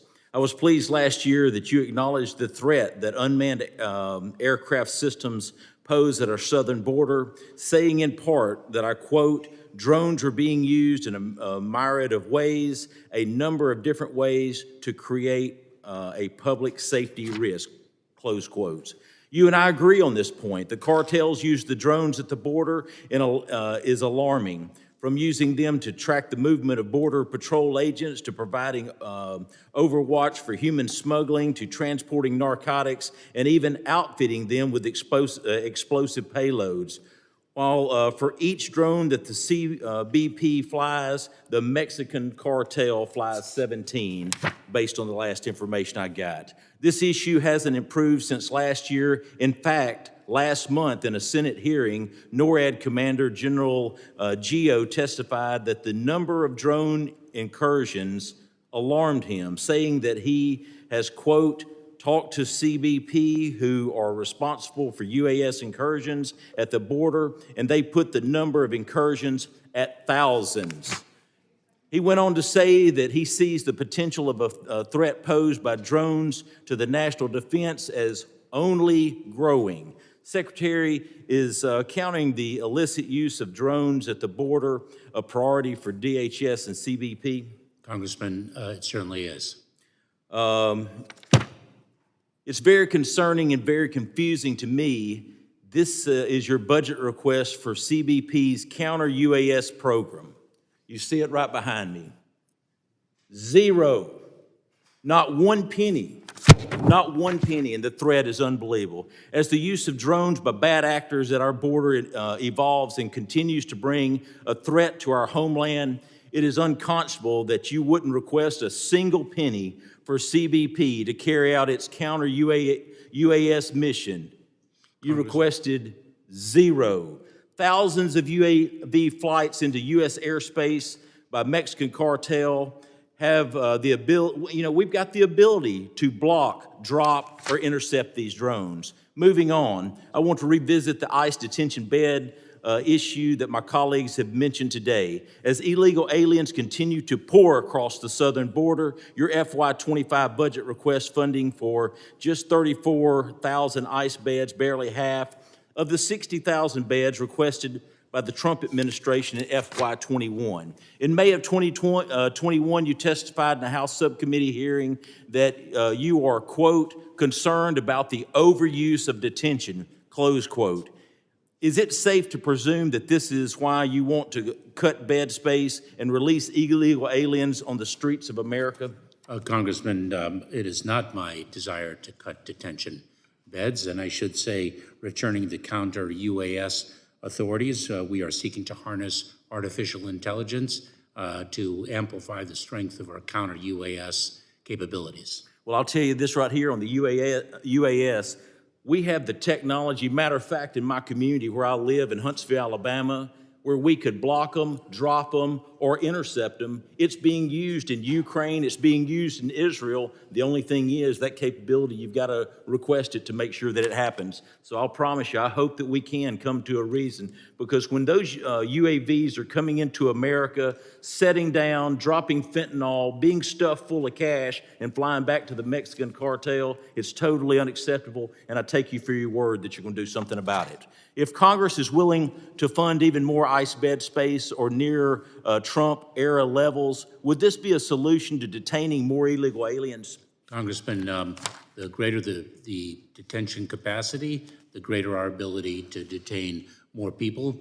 The bipartisan Senate legislation funded 50,000 detention beds, and that's a powerful example. Thank you, Mr. Secretary. Mr. Secretary, at the beginning of 2022, you testified to Congress that you had operational control of the border. Then the following hearings, you backtracked to alter the definition of operational control. Now in 2024, in a hearing last week, you testified that we have a crisis at the southern border. Are you finally admitting to what the American people have known to be true, that your border policies don't work? Mr. Chairman, I yield back. Gentleman's time has expired. I now recognize the gentleman from Oklahoma, Mr. Burkeen, for 5 minutes question. I thank the chairman. Mr. Secretary, I'm really concerned about Real ID compliance. I want to shift a narrative to discuss that, which would be a part of budget implementation. Real ID, under your administration, says by 2025 there will be compliance. It was designed, supposed to build confidence in the identity of travelers post 9/11 to protect our U.S. citizenry. That's how it was sold when it was passed years ago. Under your leadership, the department is going to start implementing this. This Transportation Security Administration, TSA, will be prohibited from accepting driver's license and identification cards that don't meet certain standards, federal standards. You've said that you're continuing to work closely with U.S. states to meet the Real ID requirements. So here's where I'm going to take this. I've heard from 2 Illinois state lawmakers that illegals in their states, they've got verification, are now able to obtain Real ID compliant driver's license. I want to reiterate that. In Illinois, illegal aliens now can get Real ID compliant driver's license by checking the box on, quote, employment authorization document, which is one of the subsets on the state website that is required by the state of Illinois as an option. It can be obtained by this illegal, but it comes under the parole, which has been something that's been implemented by you in this administration. And so with that parole, this employment authorization document box can be checked. And this, in my opinion, and I think that most Americans would say this totally undermines Real ID compliance given the lack of background checks that goes into knowing who these people are. There's a real lack of information. Yes, you can do some Interpol. Yes, you can do some background checks, but you have, in terms of the United States' ability to understand who these people really are, we don't. Is Real ID compromised? I believe it is. And I think this is a glaring fault in the system. And so I'm going to go to a quick question to you, yes or no. Should illegal aliens get Real ID driver's license? Congressman, I look forward to following up with you on the integrity of the Real ID program as it is envisioned and we are phasing in. That has been a program. Because I got limited time, Mr. Secretary. Yes or no? Should illegal aliens have the option, in your opinion, to get Real ID compliant driver's licenses? Yes or no? Congressman, I look forward to following up with you. Okay, I wish you'd had a no on that. Next question. Should illegal aliens vote? As Illinois and New York, we know that they're voting. Should illegal aliens be allowed to vote in this country, yes or no? It is my understanding that illegal aliens cannot vote in federal elections. Are they allowed to vote? The answer is yes. In New York and in Illinois, they are allowed to vote. And so whether it's federal elections or others, my question to you all ago, I'd love your answer. Should they be allowed to vote? Congressman, that policy issue is outside the remit of the Department of Homeland Security. It is our I need to move on for time, I'm sorry.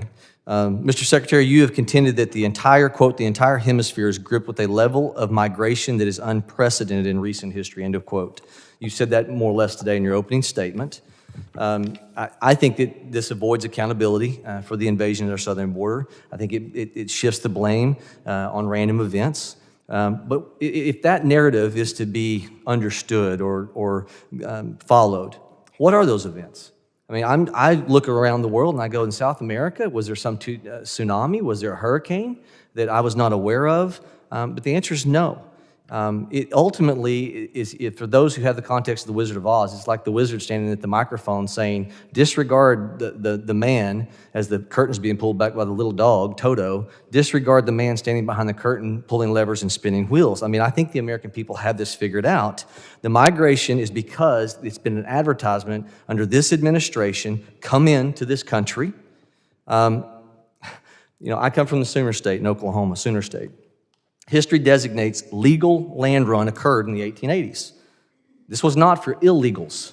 This was for legal citizens. History will remember this time, I believe, in the past 3 years as Biden's land run for illegals, paid for by U.S. taxpayers. Taxpayers are being asked to give their treasure and their children's treasure of the future for this. FAIR organization says it cost us $4,000 for every illegal immigrant. A gold rush to transport illegals to the city of their choice, free emergency health care, and then once these people have a child, there's cash payments in the form of earned income tax credits, thousands of dollars, food stamps once they have a child, food stamps once they have a child, or once they have a child again, Medicaid on top of the food stamps.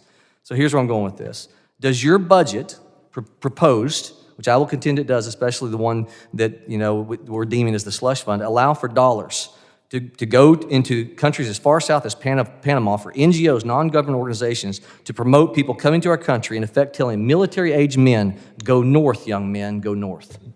Gentleman's time has expired. I now recognize Mr. Crane from Arizona for 5 minutes questioning. Thank you, Mr. Chairman. You know, it's interesting because I hear my colleagues on the other side of the aisle consistently talk about how we can't agree on anything over here on the Republican side of the aisle. You know, and there's some truth to that. There has been, definitely some debates, some arguments within our own party. But one thing that we can agree upon is that you're doing a horrible job, sir, and that you needed to be impeached. That's pretty wild, seeing as how we've been able to agree upon very few things and with the margin that we have. But we could all come together, look at the data, hear the stories back in the district, Listen to the family members that have been destroyed because of your complete dereliction of duty, and we all agree that you needed to be impeached. Secretary Mayorkas, did you swear an oath to protect and defend the Constitution of the United States? Yes, I did, Congressman. Yeah? How many times have you done that? I certainly can identify 5 when I Okay, thank sworn you. in. Are you aware of Article 4, Section 4? Do you know what that article is? There may be more than 5 instances. I just want to be Okay. clear to the Yeah, best. okay, great. Article 4, Section 4, are you familiar with that article? When I was sworn in as an assistant. Okay, since you're not going to answer, it's called the Invasion Clause. Do you know what the Invasion Clause says, sir? The second time was. The federal government will protect and defend each state from invasion, okay? Since you don't seem to be getting it, I had our staff here bring up this graph here. This is you. This is the last administration. Again, you, last administration. That looks like an invasion on a graph. We've heard from the people that have sat here and testified in these chambers about their family members being raped and murdered by people that weren't supposed to be here, that your administration allowed to be here and then didn't keep track of, didn't deport, didn't detain. Tell me, sir, how you haven't allowed an invasion into this country. Congressman, I am incredibly proud to support the men and women of the Department of Homeland Security who enforce the laws of the United States every single day, many of whom risk their lives to secure our borders. Yeah, despite your horrific leadership, yes, they do. And I'm proud to know many of them as well. They are great people. But we all know what the morale is like in the Border Patrol right now, and it's horrible. I hear it from Border Patrol agents every day. Again, sir, my question is, how have you not violated your oath to protect and defend the Constitution of the United States, specifically Article 4, Section 4, which says that you, as Homeland Security, will protect each state from invasion? Again, you, last administration. How can you make that argument? I work every day quite proudly to advance the security of the border and support the men and women of the Department of Homeland You may be Security. working every day, but it seems as if you're working for the other side of the aisle. It seems as if you're working for our enemies. And that's exactly what the American people see. That's exactly why they supported us impeaching you. And that's exactly why you had so many members of this conference that is often divided come together to impeach you, sir. Let me ask you this question, Secretary Mayorkas. Do you think our enemies are stupid? Congressman, you could launch whatever false and deplorable Do you accusations. think our adversaries are stupid, sir? Congressman, our adversaries vary in capability, and we address the defense of the United States and the interests of the United States accordingly. No, you're not.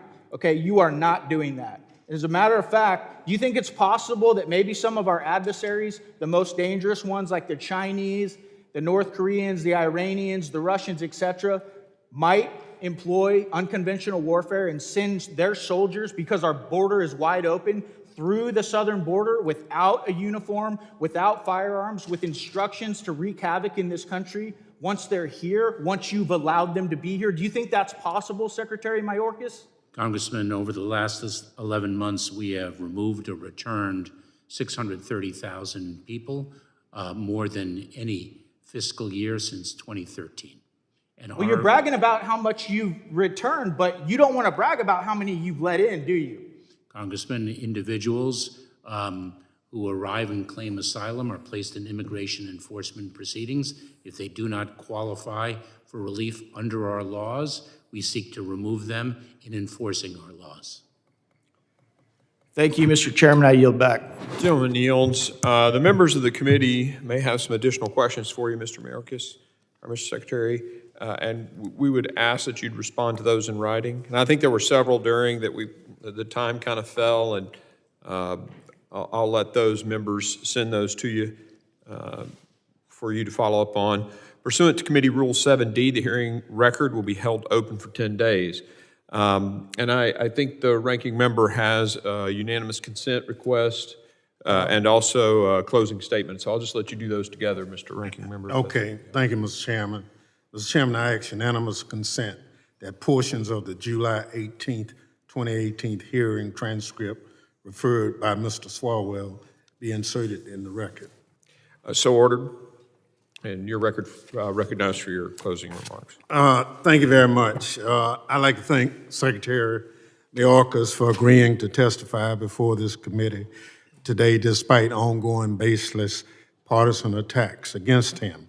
Mr. Secretary, you have done what I consider a good job at defending this administration given the constraints that you have to operate from in terms of resources. The Secretary's willingness to appear in support of the department's needs demonstrate his character as a truly dedicated public servant. I'm not sure I can say the same for colleagues on the other side of the aisle who prefer ranting while steadfastly refusing to provide the authority and resources the department needs. Well, you can't have it both ways. You can't look the brave DHS employees in the face and claim you support them when you refuse to put your vote where your mouth is. Yet, this is exactly what my Republican colleagues have done this entire Congress. It's appalling. DHS only received funding for fiscal year 2024 due to overwhelming Democratic support, just like in 2023.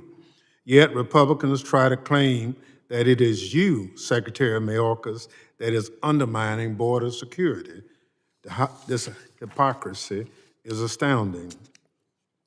The hearing, which was supposed to be about the DHS budget, has become yet another mega border hearing. I did not hear one Republican colleague raise concerns about whether FEMA will have the funding needed to respond to an increasing number of deadly national disasters, nor did they engage with DHS's work to defend against legitimate threats to our 2024 election.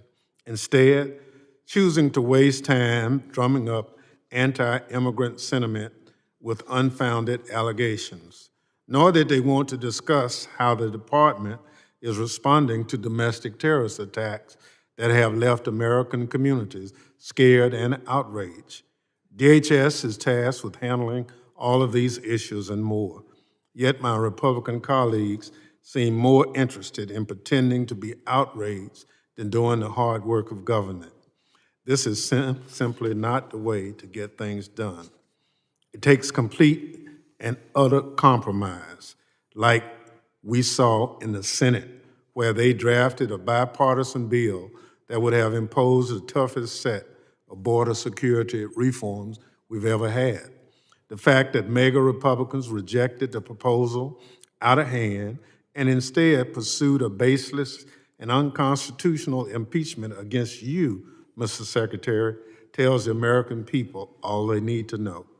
The leader of the Republican Party, Donald Trump, bragged about killing this legislation because it would have helped President Biden. Republicans in both the House and Senate have said they will not pass this legislation to improve border security in an election year. Republicans are saying the quiet part out loud. They will not support the department and fix the border because it benefits them politically. Secretary Mayorkas, I appreciate your willingness to engage with this political circus and again, advocate for the needs of the department. The other thing I want to mention is that we didn't get to talk about AI.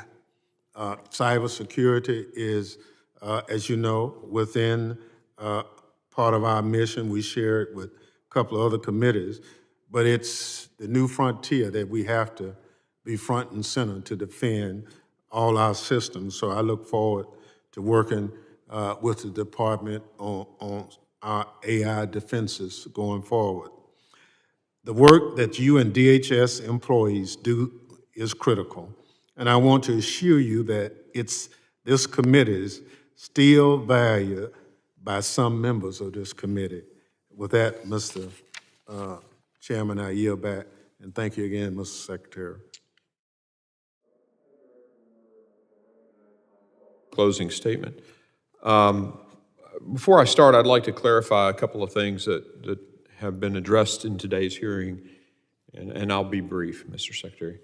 The fact that immigration laws haven't been updated doesn't mean we don't get to follow the immigration laws on the books.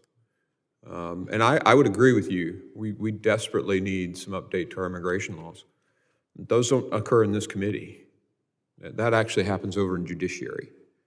I appreciate the continual mention that needs to be addressed, but it doesn't obfuscate or even allow a variance of any kind in laws that have already been passed by the body. It doesn't excuse violation of the law. I'd also like to clarify something that is, quite frankly, I think dishonest, at least disingenuous, to suggest that because someone or a group of this side of the aisle or that side of the aisle, votes one way or another on a budget, that you're not for, spending money to increase border security. For example, if you vote against a budget that decreases Customs and Border Patrol, and then you turn around and vote for a budget that increases dollars for Customs and Border Patrol, it is dishonest to say that side who voted that way voted to cut spending to Customs and Border Patrol. Yet we've heard that multiple times today. That's just flat dishonesty. If that's all you got to say to support or defend the actions at the southern border, well, I guess that tells everybody the truth about what's really going on. Another point I'd like to clarify. Someone made a comment that the impeachment hearings earlier were 2 hearings. It was a 10-month, 5-phased investigation of oversight with subpoenas that were never complied with, by the way. So this notion that there were 2 hearings is just false. And about legislation on addressing border security, the process is pretty simple in the Constitution and the rules of the committee and the House and the Senate. We passed the bill, we sent it to the Senate, they could amend it. We go to conference committee, we do that every year on the NDAA. If the leadership of the Senate really wanted to do something, they would have picked that bill up that was sent over a year ago. In terms of, the budget discussion today and AI and all this other stuff, multiple members talked about this stuff.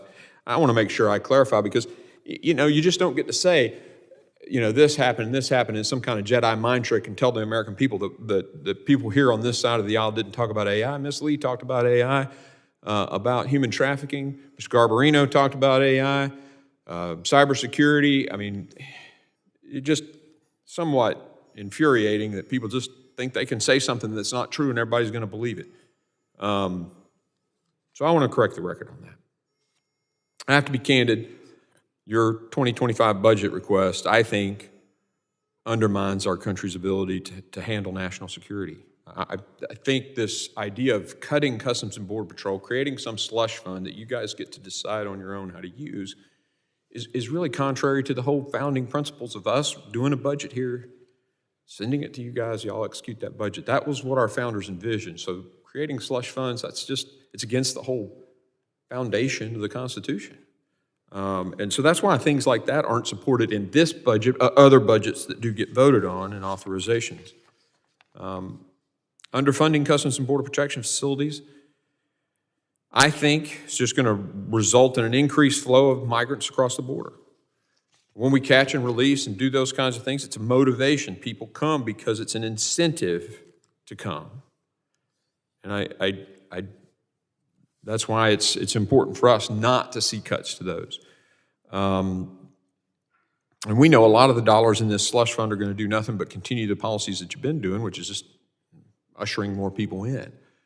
I think the interesting number to me, if you look at the curve on known gotaways, as you pull people off the border to process, the known gotaways number actually flatlines or decreases a little bit because they're not out there to see the known gotaways, right? So they don't see them because they're not out on the border. They're actually processing people. So I think that unknown number just increases massively. But that's speculation on my part. But it's good common sense. And that's a number we have no clue how big that number is. But we brought it in this committee many times and have shown the videos, from ranchers where folks are wearing camouflage. You've seen the carpet shoes, I'm sure, Mr. Secretary, that have been piled up in Arizona, just inside the border, and the backpacks, which we know are full of fentanyl. During your tenure as Secretary, a record number of illegal aliens have crossed into the country, many of whom have connections to transnational criminal organizations. You're from California originally. The very good reporting on how the Honduran cartels have linked up with the gangs in San Francisco and created this nexus is shocking. It's all happened on your watch. Most recently, of course, and it's been mentioned here, an illegal alien murdered a college student, Laken Riley, paroled by your department into the country, and left a trial of crime in his path. She's just one of thousands of Americans that have been murdered or otherwise victimized by illegal immigrants. The most gut-wrenching part of her murder is that it could have been prevented if you and your administration had chosen to enforce the laws on the books. But that young woman's dead, simply because the laws weren't followed. Mr. Secretary, the number of known gotaways I've talked about already, that number's trailed off because we're not out on the border looking anymore. I don't want to imagine that undetected number. It just scares me to death. It seemed to scare Mr. Ray, or Director Ray. He talked about that when he was here testifying. You claim that your budget will address the issues we face at our border, but if we look at the numbers, the math doesn't add up to me. FY25 DHS seeks to hire only 350 new Border Patrol agents. I don't think that number is enough, and that's why in all the authorizations we've sent over, it's been significantly higher than that, despite what's been said here today by others who like to misrepresent what really happened. When you testified in the Senate and Senator Capito asked you how you will reach your hiring goals, you couldn't give a sizable answer. The truth is, Mr. Secretary, morale at DHS is at an all-time low because of the working conditions, and these are your policies that have created that. We've been committed to providing strong oversight to the department, and most importantly, the actions that you've taken as a leader. We've investigated those policies, we've investigated those failures. We look forward and we hope that we can work together on those issues that I mentioned at the beginning: cybersecurity, ports, vulnerability of our supply chain. I think a lot of those areas we do agree on. And where there is overlap, where we do agree, we're going to move those things forward as quickly as we can. So I'll look forward to doing that with you and your team.